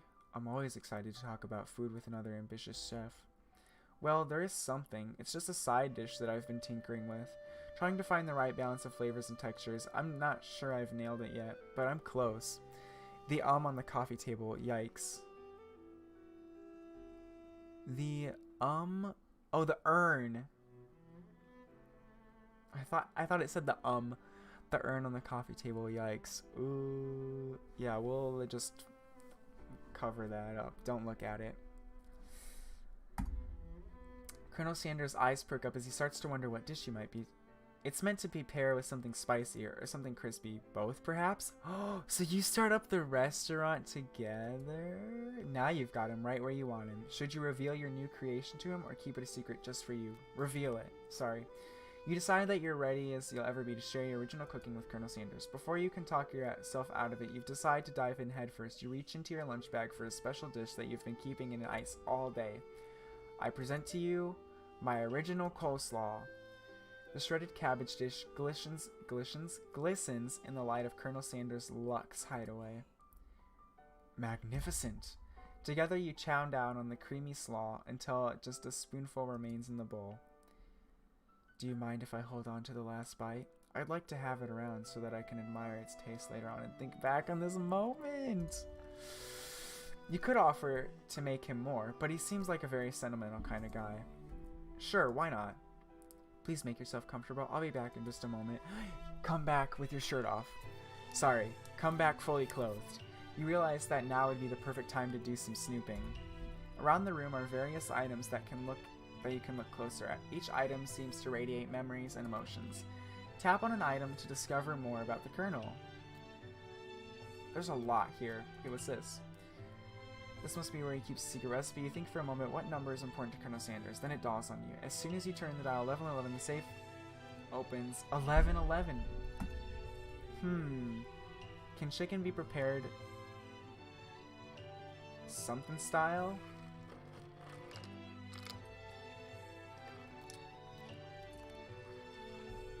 Ooh. Upon further inspection, you realize that the hair therein isn't just silvery in color, it's actually made upon silver. His hair is made of silver? The urn. You take a closer at the large urn sitting on a nearby pedestal. There's a plaque on it. It's dusty, but when you wipe it off, you can read the inscription. It says, "Here lies the ashes of my past careers and business failures." Aw, poor guy. Sashimi? Oh, okay, sashimi. That door just opened, but let's get everything in here first. You notice a very realistic stuffed chicken sitting on a corner of the table. When you pick it up, you realize it isn't just realistic, it's real. Taxidermy? Must have been important to Colonel Sanders when it was alive. A little note clipped to the chicken's foot reads, "The true state of the bird of the great state of Kentucky." I gotta know when he comes back. Like, I'll end the stream once he... Alexa, set my lights to 30%. Okay. There, now it's not so much purple, but still a little purple. Mountain range beyond. Just then, ghost. Oh my god, I don't care. I think about heading into the world close to my avenged death. Wait, what? I've never learned your name. Why would I avenge you? I could just tell you my name right now. It's. Can you see him in the middle of something? You open the window, crack a ghost, and the ghost is swept out with a breeze. Thank you. Bye. One of the framed photos shows an old man who looks a bit like Colonel Sanders standing with a friend. They hold fried chicken drumsticks and appear to be cheersing them. Well, they don't. You look closely and see that there's a short inscription. I wonder who my friend Pete is. Except he's an old man visiting the pyramids of Egypt. Maybe this is where he discovered one of his secret herbs. That's clearly his dad. What? He's... Okay. An adorable little baby crawls across the floor. From the goatee and the mustache combo he sports, you figure that must be Colonel Sanders himself. Probably. That, or maybe it's the drumstick that he seems to be waving like a little rattle. Who frames a baby picture of just themselves? Probably the same type of person who would make their own face the logo of a company they founded, am I right? Oh my god. Oh, the candle. A scented candle. You pick it up and try to identify the smell. Power tool? What? Freshly starched collar? Piece of wood floating in a lake? Ugh. Gross. Summer of 69? No, it's one of the secret recipe ingredients. It's... Okay. Oh, can I hold it? Can I take it with me? Try it on the jacket. It's a bit big for you, but it's soft and comfortable. You give yourself a deep hug, breathing in his scent. They say that home is where the heart is. Is this what they meant? Oh no!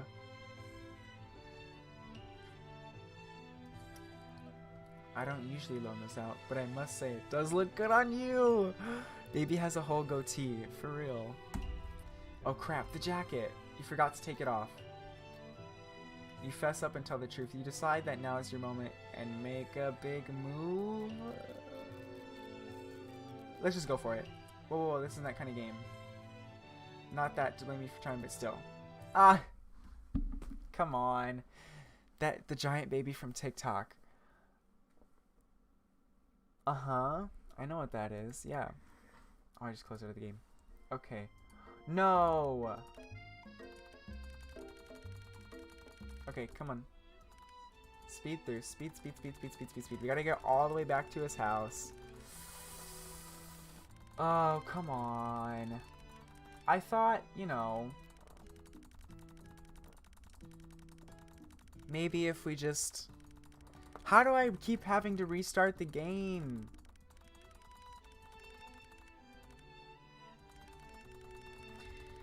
Come on, reveal it. Let me skip through. Oh, yeah. He'll be back in a minute.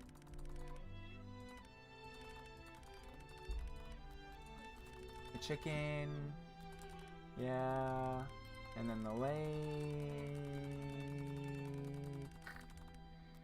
And then the comb. And then the candle.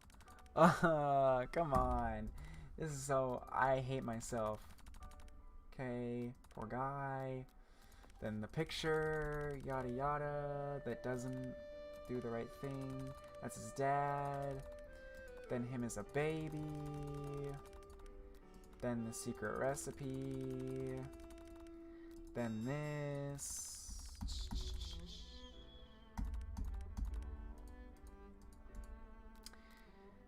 Fess up and tell the truth. You confess. I think I've developed feelings for you. There we go. Why is it a thing where you have to restart? I don't know.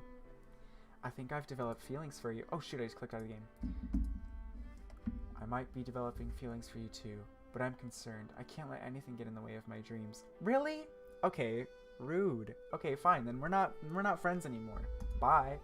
Overwhelmed, you take off the jacket and run for the door. But the thought of leaving Colonel in the midst of such an emotional breakthrough gives you pause. You stop yourself. Colonel? Yes, Stephen? I honestly think this may be the beginning of something wonderful. I think you're right. We should take things slow. You talk late into the night and drift off into a slumber. Dream sequence. It's a speed run, lol. For real, I guess. Everyone, yay! You awake to a beautiful morning in Colonel Sanders' hideaway. Did you make the right decision on how to respond to Colonel Sanders? Only time will tell. Come, if it makes me restart again. You think about the new secret ingredient you just learned about. Blank. Thanks for telling me, game. In some jurisdictions, isn't even legal, but if the recipe is a secret, how will they know? Your thoughts are interpreted when Colonel Sanders emerges into the room. They could know because they can test the food, right? Can't they test what's in it? Okay. He's holding a gorgeously plated breakfast, and your mouth waters at the sight of it. My mouth waters at the sight of whenever he shows his legs. Here's a simple breakfast I just whipped up. It's meticulous. Oh, it's meticulous. You taste Colonel Sanders' food, and it takes you on a journey. When you return, he's waiting to ask you an important question. So, would you say that we're the perfect match? Yes, we are, Colonel Sanders. My cuisine and your taste buds, that is. Ah, come on. Could he be the world's greatest gift to the cookery? Flatter him. Take him down a peg? Why would you do that? Flatter him. You know, I think we might make a great team. A single tear begins to pool in the corner of his eye as he gazes out the window. And with the right business partner, I know I can't fail. Can I save? I don't know how to save. Because it didn't tell me when it would save. Settings. I kind of want to stop the stream at 2 hours, so... Business partner, could he be talking to you? It's all happening so quickly. Overcome with emotion and confused by your feelings, you're on the verge of tears, unable to speak. The only answer you can find is to run out the door and get home. There's still one more day of school after all. The University of Cooking School Academy for Learning waits for no one. Why do I keep running away from him? That's so weird. You get home to find something very surprising. Your best friend is there waiting for you. Where have you been? Because I had one heck of a night. I emphasized the wrong word there. Maybe sleeping saves it? I hope not, because that's a lot of progress. I've been desperate to talk to you about it, but I couldn't find you. I got worried that something happened to you. Oh, I got something. Yeah, it's okay. I was just... But now that it turns out you're fine, I can finally get up to speed on the saga of Miriam. Sure, but you will not believe what happened to me after school yesterday. I went on a date! I think I can believe that. Since I'd been partnered up with Pop, he asked me to go out with him.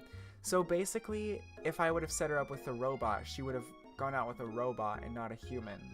I'm glad I set her up with an actual guy then. Of course I told him, you'd better harness those wild horses, young man. I'm not that kind of girl. But he was just interested in spending some one-on-one time together and getting to know me. So I said, yeah, sure, I can get to know the little guy. Long story short, he took me to his favorite shush house, but things quickly spiraled out of control. If that's a thing people just say, what is it even referring to? Yeah, what's a shush house? Do you guys know what a shush house is? And now I'm not really sure where we stand. You don't give Miriam time to tell her whole story, however. Bottling up the details of your own night is just too much to bear. And I went on a date too, back to Colonel Sanders' house where I spent the night with him. You what? Nothing happened but the emotional connection. Wowzers. Aww. Together with your bestie, you feel like you can do anything. When you arrive at school, you encounter your rivals in the quad. Of course I do. You can tell from a distance that they're picking on Pop, though he himself might not quite grasp that fact, because you know he's Pop. What's a swirly? It sounds delicious. Oh, it's great. I'll order you one up right away. I'll have my swirly with sprinkles, please. Sprinkles is a dog and a treat. You can get your swirly dipped, too. Why don't you pick on someone your own size? Because I'm literally the biggest person in school? At the school? There's that horse that...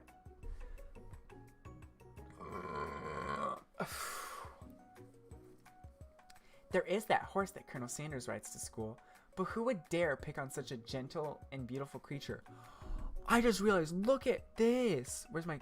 Look at that! It is squeezing. She got some big thighs. You've got some nerve, Steven, suggesting I pick on a defenseless horse. Now you're twisting my words, and I won't have it. You clench your fist, but the injury from yesterday's mixer accident makes you wince with pain. Doesn't look like you can go on cooking with that cooking like that. Might as well just give up. I'll never give up, ever. Colonel Sanders arrives just as it appears things are close to boiling over. A naturally intuitive person, he senses that something has been going on. Is everyone excited for the final day of school? Steven, how's that hand feeling? I'm sure you'll be back in fighting form by this afternoon. Aren't you concerned about my hands, Colonel? Yesterday I almost broke a nail winning so hard. Technically, I don't believe a winner was decided, but your presentation was quite impressive. What is he doing complimenting her? But what about the flavor of my delicate, warm, gooey chocolate sauce? Blah, don't say it like that. It was clear that you're passionate about how your food is received. That's a lot of words to say it was bland. Excuse me, Stephen. I am more than capable enough to speak for myself. Maybe you could tell me more of your thoughts as we walk into class, Colonel. I'm always interested in discussing the fine art of fine foods. So, who is he gonna pick then? Is he just gonna keep cheating on me? Why is her butt literally sticking out? See you inside, Stephen. Annoyed by Colonel Sanders' inability to see Ashley for who you know she really is, you walk across the quad to get some distance. In an attempt to distract yourself from how slighted you feel by the interaction with Ashley, you take out the spellbook you recovered yesterday and start flipping through the pages. Can I save? I don't want to click... If I click load... Oh, I'm almost done?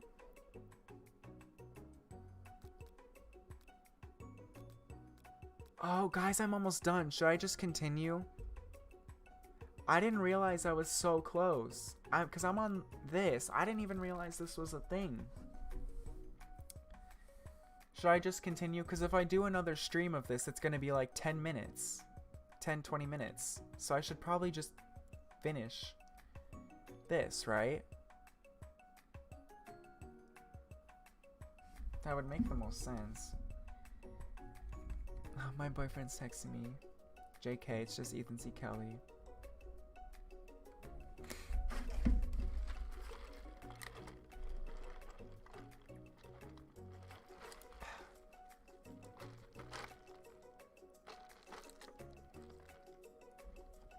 I should probably just finish. You might as well just keep going. Yeah. That's what I'm thinking. Yes. Okay. I need to fix my stream too next time because the replies are kind of late, so I need to make sure I fix that. Okay, well, let's just continue. Back. Resume. Whoa, that's that book? It looks like bad news. It's just something I found lying around. It would appear to be some sort of grimoire, but I don't really believe in that magic stuff. A grimoire? Like a book of spells? I don't know. Who would spend so much time decorating a magic book if it weren't really powerful? Yeah, I'll just keep going. It went by fast. I don't think it'll take long. Probably not, but I'm so mad I haven't spent any time with Colonel Sanders. Like, we spent one night together, and we've done nothing.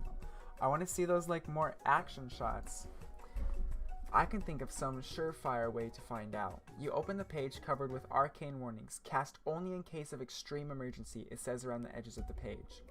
I could use this spell here that says it will erase anyone I choose from all of my memories.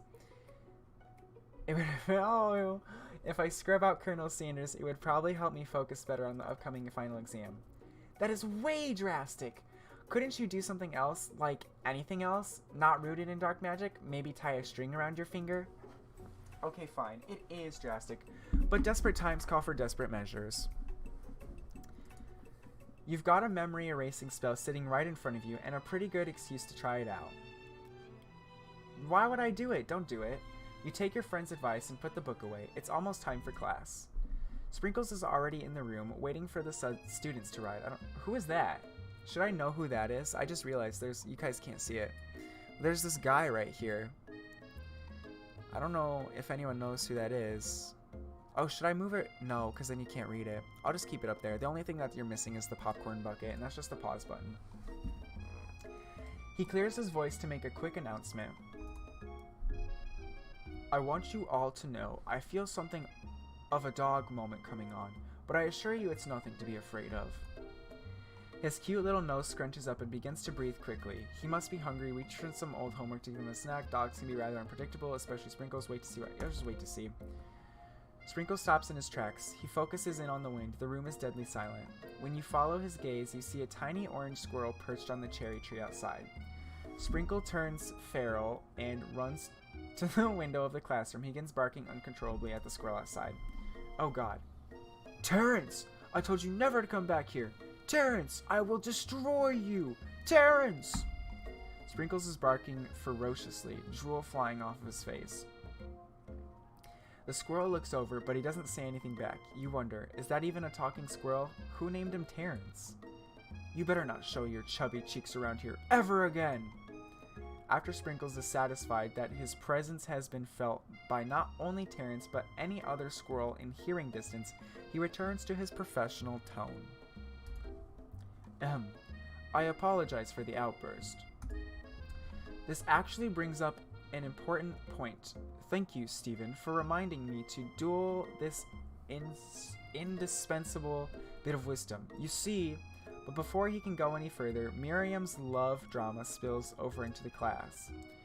Sprinkles is interrupted by sad whimpering coming from the back of the room. I told you to save it for after class. But I miss you. We went on one date, Pop. And how can you miss me when I'm right here? Pop's voice quivers as he pleads his case to Miriam. Every time I blink, you go away again. Oh, I would hate to have someone like that. That's a really cute thing to say. Miriam, what happened between you and Pop? I got her in trouble, and now she's mad at me. I didn't just get in trouble. I got yelled at by Pop's mother, who blames me for getting him banned from every museum we set foot in. Oh, so that's what you meant by shush house. Pop, we went on one date. We're over. And it meant so much to me that I made this for you. Ugh. Too hurt to go on arguing, Pop leaves his creation behind and runs out of the room. That's so gross. Pop, what's wrong with you? Nothing like a loud public breakup to cast a pall over the final day of school. Well, that was unfortunate. But we mustn't be distracted from what lies ahead. The final competition showdown challenge exam trademark. I'm still working on the title, but I think that you get it. The test time approaches. I'll see you all in the arena. But before you can think about your upcoming competition, there's a very beautiful soul nearby and in need of a pep talk. Aww. Hey Miriam, are you okay? Okay? I'm so mad I could smash a tiny mug, spilling several droplets of hot cocoa all over the floor. If you don't know, she makes tiny food. How could he embarrass me in a class like that, in front of everyone? Her tiny cocoa is delicious treasure, so you know that this breakup is no joke, even if the source of her frustration is such a silly boy. I know that you know this, but I'm gonna say it out loud. You don't need anyone. Me and you, we're gonna cruise through this final test and hit the carpool lane to Success City. Miriam brightens up, imagining the wind rushing through her short bangs, but she hesitates to embrace the feeling all the way. You're not going to saddle up on Colonel Sanders' stallion and ride off into the sunset without me? Of course not. Well, maybe. Sorta. But I'm sure there's a pony out there with your name on it, and a ranch big enough for both of us and whoever else we want to bring along. If it's not Pop or Clink or anyone else you meet today, tomorrow, or this whole year, so what? You're a special person who shouldn't settle for the first someone to show a little interest. Aww. That's so cute. That's a good message. Miriam gives you a big hug and wipes the tears from her cheeks. That's cute. I should really review my menu for today. I'm going to make a very special soup. And I bet that Professor Dog is gonna love it. Oh, while you were pep talking Miriam, you completely missed lunch. But that's okay, because you had a better idea of how to spend the time before your exam. You've decided to head to the arena early to practice a dish. Oh, Colonel Sanders is gonna be here and we're gonna... I bet. This is it. The location of your final challenge. A test of will. A test of courage. A test of talent. Let me check something. Okay, yeah. So I thought maybe it would go down more, but no. I need a break for a second. My throat hurts a little. This is fun. I've never played a game like this before. Well, I played DDLC, but I already knew what happened, so it wasn't that fun. I've never seen this game before, though. I just found it on Steam and it was completely free, so if you guys want to play it too, by all means, go download it. Alright. Let me just finish my fries, because they're gone now.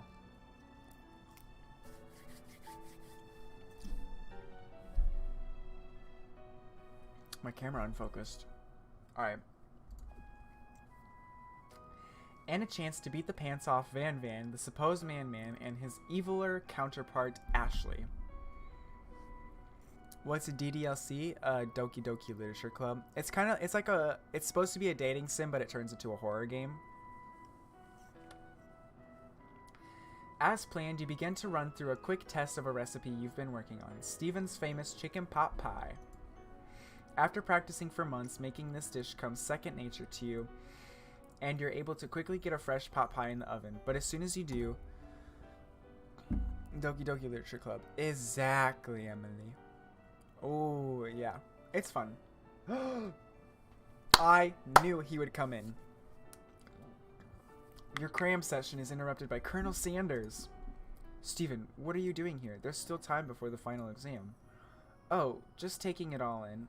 I'm big into visualizing success. I'm looking at my station and picturing victory. The pot pie has begun to bake, and the smell is slowly filling the space around you. Visualizing, huh? That's too bad. I was hoping you were here cooking something delicious. You'd usually happily share your food with anyone who is hungry, but the last time you let Colonel Sanders get in your head, it cost you a cook-off. It's true. You decide that it's time to put your cooking above your romantic desires, but that decision gets hard to stick when the oven timer goes off behind you. I have to fess up. Okay, you got me. I'm doing a little bit more than visualizing. I know. My nose can smell pot pie from 400 yards. That's such a specific distance. That's an oddly... See? That's an oddly specific distance, but you'd expect nothing less from an oddly specific man. From such an oddly specific man. You knew it was pot pie just from the smell? Not just a pot pie, but a chicken pot pie with an all-butter crust. And my nose is telling me something else. Oh no, is it burning? No. I can smell that it was made with heaping helping of TLC. But it'll probably start burning any second if you don't pull it out. The moment of truth. Wow. So I basically just made all of his dishes for him except for his chicken. Rude. He's gonna steal it all and then just leave me. Watch him be a bad guy. Watch him, like, kill me and then take all my recipes. It's the best pot pie I've ever tasted. I've always loved country cooking, and I could eat this all day. There's no time left. The final showdown is about to begin. Sprinkles lays down the ground rules. There are no rules, that is, except to cook with everything you've got. You step up for the cook-off of a lifetime. You decide that mac and cheese plus the pot pie you've been practicing are just the dishes that'll push you over the edge to victory. Meanwhile, both Van Van and Ashley are prepping wildly elaborate dishes per their usual over-the-top selves. Of course they are. I like her little, her cleaver though. That would be unfortunate. It'd be kind of funny if they did it though, as like a silly little twist. her little cleaver with the heart. It reminds me of Diva's gun from Overwatch. It has a little... Oh, no, no, no, no, no. May's gun from Overwatch. She has a little keychain with a snowflake on it. But other skins have different stuff. Miriam has her giant magnifying glass and several sets of tweezers. She's definitely prepared to go big, going small. Colonel Sanders seems to be harnessing his 11 herbs and spices. He's trying to find a way to improve something perfect. His original recipe are fried chicken. The intensity in the room starts at a full 10 out of 10, with a frenzy of action. Everyone is calling out really cool special cooking moves as they prepare their food. Wow, this is getting serious. Colonel Sanders batters his chicken as it levitates through the air. Egg wash. Wash, of course. Miriam furiously injects ingredients into an itty-bitty pot of broth. You know it's getting real when you hear that music in the background. For real, it like picks up. It's like bum bum bum bum bum bum bum. Best friend Baster Blaster? Van flexes his pectorals as he chops up a sea urchin. Ooh. Let's rock and roid. Ashley scoops her pastries off the tray with lightning speed. Shallow personality spatula. Of course, it would be her. Even Clink gets into it. 5 dial pressure point chicken cooking technique. Wait, when did Clink learn to speak English? It's the singularity as was foretold. We mustn't let it happen or the appliance uprising will take us all. Self-destruct. Van quickly unplugs Clink and rolls him out the back door of the arena. What? Was he just about to blow up the whole kitchen? As you frantically prepare your dish, you notice Ashley has her spellbook out. Is she going to use some dark magic to turn the tide? You've got a book of your own, and you're desperate not to see her win another battle.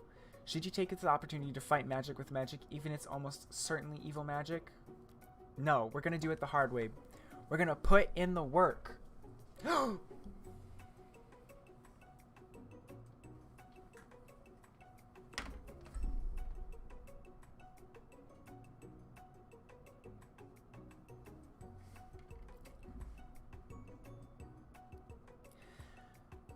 My volume just skyrocketed because I have a little dial here, and when I turn it, it makes the game quieter and louder, or chat quieter and louder, depending on which way I turn it. You can't really see it, but there's like 2 sides basically, and this is the middle. So I have it turned down so that you guys can still hear the game audio well, but that it's not too loud for me.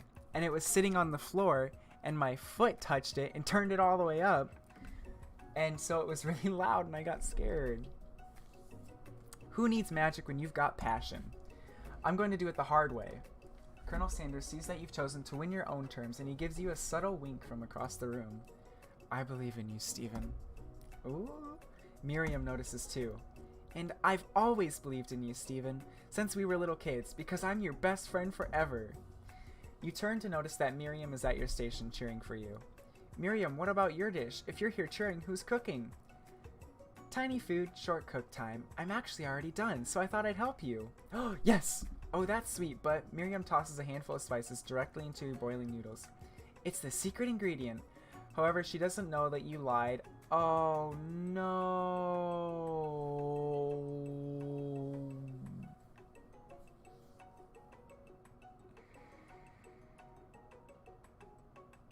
So when I lied to her about...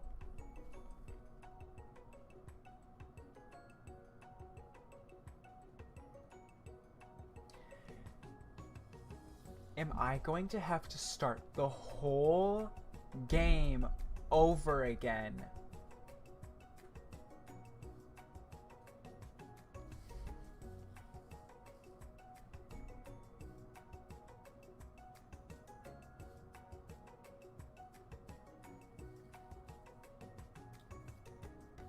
If you guys weren't here earlier, Colonel Sanders told me one of his secret ingredients for his thing and told me not to tell anyone. But I told Miriam that he told me one of his secret ingredients so that we were in love. And she was like, oh yeah, what ingredient? And so I lied to her, telling her an ingredient because I didn't want to be like, tell her the real ingredient because I didn't think it would have any repercussions.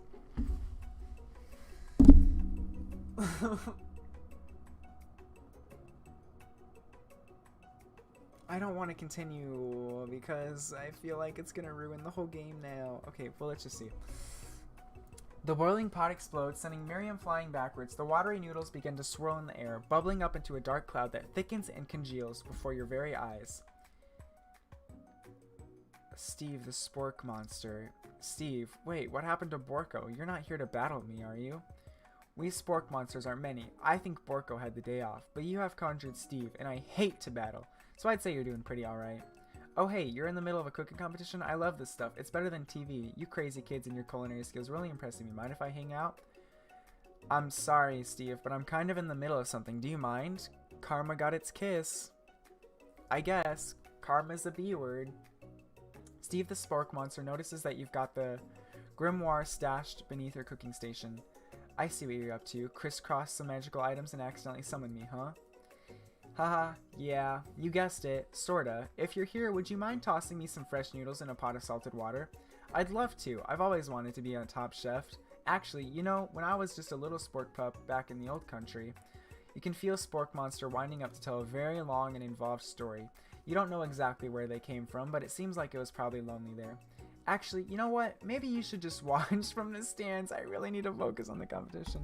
Okay, I understand. It's kind of like that time in monster school that I had fallen asleep during scare tactics class, and when I woke up, you toss a serious stare at Steven, he takes the hint. Never mind, I'll tell you later. Good luck. Having suffered this huge setback, you don't know how you could ever win. You summon extra power deep down within your soul, and we're just gonna push it out and win the competition. I can do this. I have what it takes. I came here to win. Your hair turns mac and cheese orange as culinary energies flows around you. So we just went Super Saiyan mode. My heart is pure. My hands are steady. My taste buds have been preparing their entire lives for... Yes, Steven, you are the chosen one. You will avenge me. The power you'd been summoning immediately fades back out. No! Is everything just gonna go against me? Sorry. My heart is pure. My hands are steady. My taste buds have been preparing their entire lives for this moment. I will show the world my cookery. You begin to levitate off the ground. Energy courses through your body. You know what this power can do. You know that this power you can do anything. Except turn back time, which would be super useful because while you were powering up, your chicken pot pie overcooked in the oven and can't be served. So that's 2 dishes already gone down the drain. But don't worry, dear Steven. You may have suffered some setbacks, but all is not lost. Impressed with your fortitude, Colonel Sanders decides that you have earned his support. I've been watching you today, and I must say, I'm truly impressed. You've been thinking on your feet and rolling with the punches. He steps up to your station and stands right beside you. I'm here to help. Can he help on a test? Isn't that cheating? All you've managed to make is mac and cheese, and time is almost up, so you're gonna need it. But Colonel Sanders, what about the test? What will happen to you? What about the rules? Following the rules has never really been my thing. I follow my heart. What a guy. Colonel Sanders unfolds his delicate white talent to reveal the most delicious fried chicken tenders you've ever laid your eyes on. And besides, sometimes unexpected combinations can have surprising effects that surpass their individual efforts. Let's hope.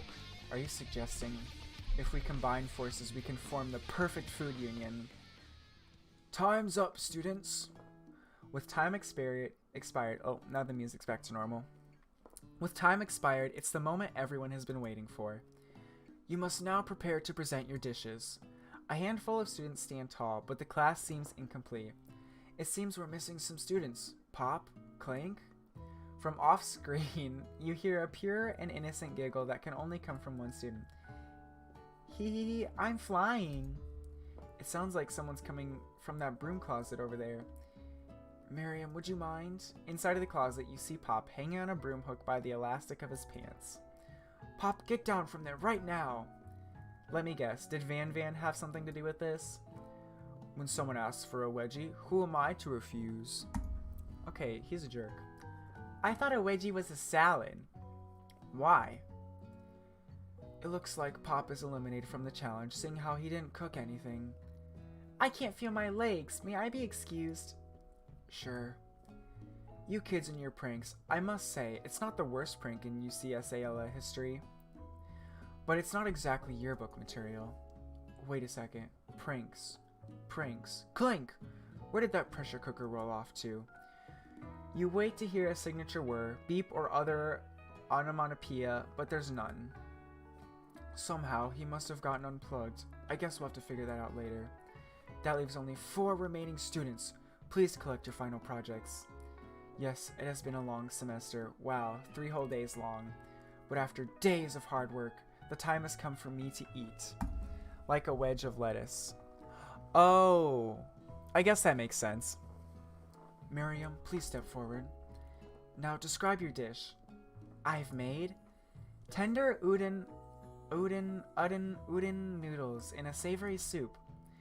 My words, it's so delicate. Is that a teeny tiny nuratomaki I spy afloat in this itsy bitsy bowl?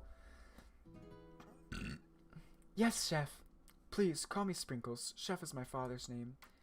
Yes, Sprinkles. And some green tea made from baby tea leaves that I picked myself. I feel like I've changed all of their voices throughout the whole video. Or stream. Sprinkles carefully sniffs around the dish before opening his mouth and letting just the tip of his pink dog tongue, dip into the bowl. Sublime. Would anyone else like a taste? Oh, come on, I'm not one of those dogs who doesn't floss. I even have a really cute electric toothbrush for dogs. Fine, I'll enjoy it all by myself. Aww. Poor Sprinkles. And in a flash, the entire meal has been devoured. Not that it took much. It was less than a thimble's worth of soup. A+, rarely do I taste a dish with much as lovely love poured into it as yours. Miriam is overjoyed. She gives you a huge hug. Thank you, Steven, for helping me to believe in myself. Yeah. Van, you're up. Now describe your dish. I made uni over smooth egg custard in an urchin shell, topped with caviar. Did you skewer one type of urchin with spines from a second different colored type of urchin? Yes, Sprinkles. A bit much, don't you think? That's exactly why I did it. A bit much is kind of my brand. Doesn't it look cool? Sprinkles leans in to sniff the uni, but he can't get his nose close on account of all the spikes. He begins to paw at it erratically, causing the custard to slosh around. Woof woof! Please be gentle with my cuisine. Grrr. Finally, Sprinkle goes on and tongue first, but he can't get past all the needles. He reels back as his tongue is poked and prodded. Ouch, my tongue! The professor appears to be having an allergic reaction to the sting. Of course. I can't eat this. It keeps poking my tongue. Disqualified. A stunning turn of events. Who would have thought that serving a food in a bowl made of needles would make it difficult to eat? Dejected, Van does not go gentle into the night. Disqualified? For glamour? Don't discount my simplicity. This isn't the last you've heard of me. Before forcing us to endure his swollen tongue for another moment, Sprinkles graciously laps a bowl of milk. I know. Yeah, I'm a dog and I drink milk. Get over it. Sometimes it helps calm my agitated tongue. Next student. Ashley? Oh, next student. Ashley, it's time to step up. I forgot the voice. I'm sorry, guys. I'm actually stupid. Now describe your dish. I made Orange Blossom Turkish Delight in a light rosewater syrup, topped with French marron and connected by sugar glass. That's really cute. That actually doesn't sound too bad. Indeed. It's quite delightful. However, I'd ask that you please refrain from eating it or attempting to taste it in any way. It's very fragile and meant to be on display piece. Don't eat the food? At a cooking school? Got toast in your ears or something, Steven? I told you, it's a display piece. Ashley, I must say, it is beautiful. However, this is a cooking competition at a cooking school. Yeah, which is why I cooked it. And did an extremely good job cooking it too. I didn't realize that we were having an eating exam. If I wanted to be judged on eating, I'd go to the College of Eating, School for the Hungry. Oh! Turkish delight is trash? I've never had it. I suppose you could smell it if you absolutely insisted, but don't breathe too hard. You might disrupt the sugar spiral. If the food cannot be eaten, it cannot be judged. You are disqualified. Rage overtakes Ashley, and she finally cannot keep her two-faced routine up. You wouldn't know high-end cuisine if it cooked you. And with that, Ashley storms off to rededicate herself to being the best, but this time without being shackled by trying to be fake nice and liked by everyone. This isn't the last you've heard of me, either. If this class gets much smaller, I'll be teaching myself. You and Colonel Sanders, the final cook, step up together. The caucasity. Oh! Yikes. Anyways, two chefs. What began as a bowl of delicious mac and cheese has become something else. Ooh, that's the famous bowl. He examines it closely, sniffing and eyeing the bowl. Uh-oh, I don't have a good feeling about this. From somewhere in the room, a literal drumroll plays. Just when I thought I've seen everything in this kitchen, you give me this thing, and completely blow me away. In my 49 dog years of life, I've never tasted anything so delicious and perfectly balanced. It's so delicious, in fact, that everyone passes the class. Aw, no cap. Dang, Ashley kinda sucks. They probably taste bad. Probably. No cap. No cap. Dang, Ashley kinda sucks. I already said that. I don't know why I said that again. Yeah, she does, but I'd probably be friends with her. She's kind of funny. I kind of like her. Oh, you can't see his face. I just want you guys to see his face. He's so handsome. You pass, and you pass, and you get a pass. So he's being Oprah right now. Everyone gathers around and partakes of the mac and cheese bowl. They all seem to transcend this reality into another dimension. Wait, so does that mean Ashley and Van Van passed then, even though they were disqualified, and Pop? You win! Together, you and Colonel Sanders have made a new menu item. The new menu item is so impressive, even the Van Van and Ashley are drawn. Even the Van Van and Ashley are drawn back in by its magnetic fragrance.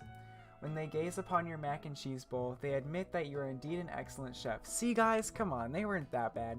Van Van was never that mean. He was just like, he was hunking it out over there. Ashley was mean, but she's really pretty, so it doesn't matter, because she'll just get her way no matter what. Sprinkles declares that you have passed. Everyone has passed. There were supposed to be more battles, but come on, how could they be better than this? 1. Now that the school year is complete and everyone has graduated, the students return for one last assignment to get their groove on. So the last thing is to dance. The cafeteria has been completely redecorated in order to serve the site of the school's graduation dance. Do you hear the music? It's probably a little quiet, but it's nice. Make that a little bit bigger now. I like how they decorated it. Compared to the massive high-tech cooking arena, the humble decor seems downright cute and cozy. DJ Dog is in the house! Ow, ow, ow! Ashley is mean, but she is pretty. Right? I mean, you knew that Sprinkles was a master chef, but also a world-renowned turntablist? Who says you can't teach an old dog new tricks? Oh! Look at Ashley! Her outfit! She's rocking that outfit. Van Van could do better. I don't like the crop top.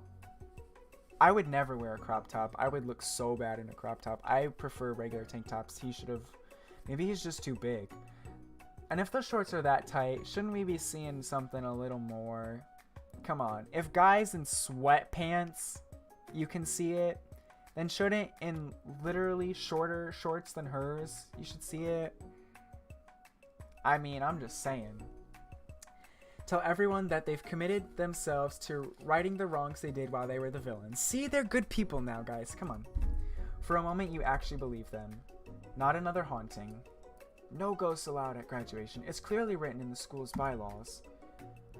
I was actually never a ghost. It was all a trick to get you to finally notice me. Oh, and we never did, so. Oh, amusing. And now that everyone is together, it's the Spork Monster. He's totally mellowed out.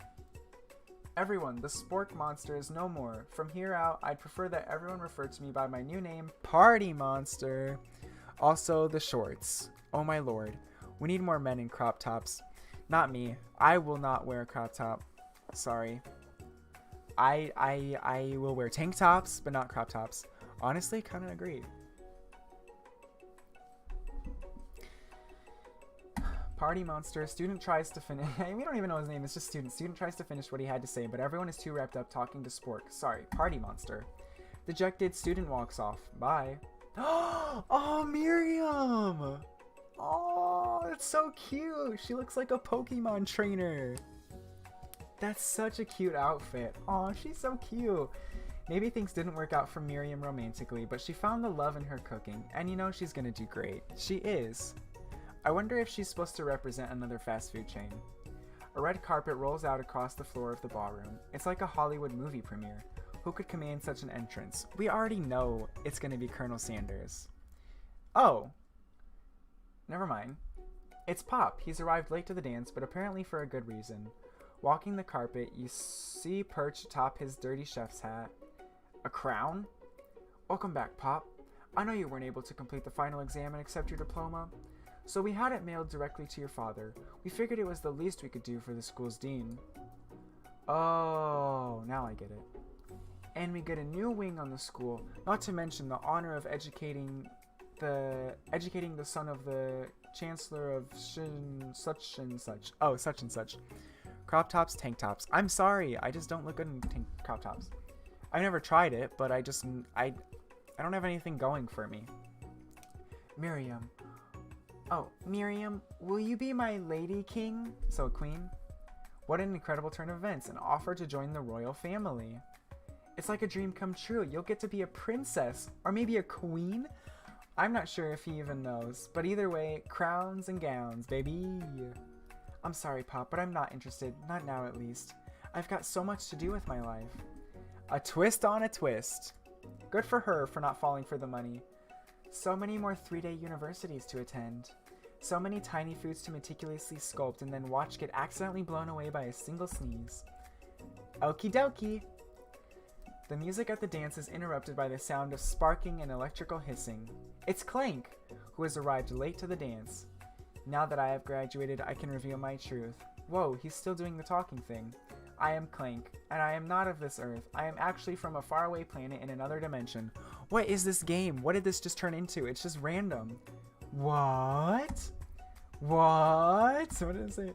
I actually feel like I knew this the whole time. Now that I have learned the ways of your kind, I must return. A portal opens up and Clank disappears through it. Okay. I guess that's just happened. I aspire to be her. To be Miriam? I know, right? An independent woman. We love to see it. We really do. Good on you, Miriam. Finally, Colonel Sanders arrives. Oh! Actually, it's not that much of a change. He's just got short sleeves on. I was kind of expecting a little bit more. Howdy, classmates. Oh, but the howdy? I always love a good cowboy. Just like the first day you met him, he has come prepared to feed the entire class. However, it's not enough to just give them a bucket of chicken. This time, it's a full meal. Oh, yep, and then here's all the meals, except for the mac and cheese, because I made that. Oh, he took my coleslaw! He took the coleslaw. I knew he was gonna steal my recipes. You hate to see it. What a jerk. I made that coleslaw, now he's putting it into his recipe. You know what, maybe I should have just hung out with Miriam the whole time and not you, Mr. Steeler Sanders. I didn't get to be the most famous chef chicken man in history of Chicken Man, not by reminding people to go out and buy my chicken. The end? No, it's not the end. Okay, I was about to say, we didn't even do anything. As everyone feasts on their delicious chicken dinner, Colonel Sanders finds you sitting at the edge of the dance floor. That's what I would be doing. I'd literally be sitting there and just be like... The music stopped when you said that. Did it really? Steven, what are you doing sitting all alone? Oh, you know, just waiting for the right person to ask me to dance. I wonder, might you tell me, what are the qualities that you would expect to find in such a lucky person? Ew! Why is that the first thing? Off the top of my head, oh, I don't know, a spicy musk, a tidy goatee, and a degree from the University of Cooking School, Academy for Learning. Just to name a few. It is truly my lucky day. Would you dance with me? Why did it showed up as my color? Yes, I would love to. As you glide across the dance floor, hand in hand with Colonel Sanders, the future stretches out in front of you. And once my 100th franchise is up and running, I'll be ready to take a day off. And I'll be so glad to spend it together with you, Steven. How sweet. We'll work together and play together. Ew, play? That's so weird. Colonel Sanders stops dead in his tracks. Work together. Well, I think this is something I'll need to do by myself. But who will help you run your restaurants? I don't believe I need help. Besides, based on your time at school here, do you really think running restaurants is the best path forward?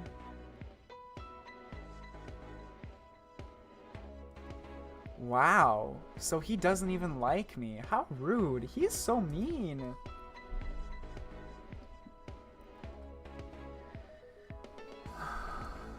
I suppose I could enroll at pastry school. Oh, my dear Stephen, I'm sure that you'll find your place eventually. And along the way, you'll have me by your side. The end. Do I want him by my side now? Oh wait, is this the beginning? Ouchie, right? Yes, it'll show it.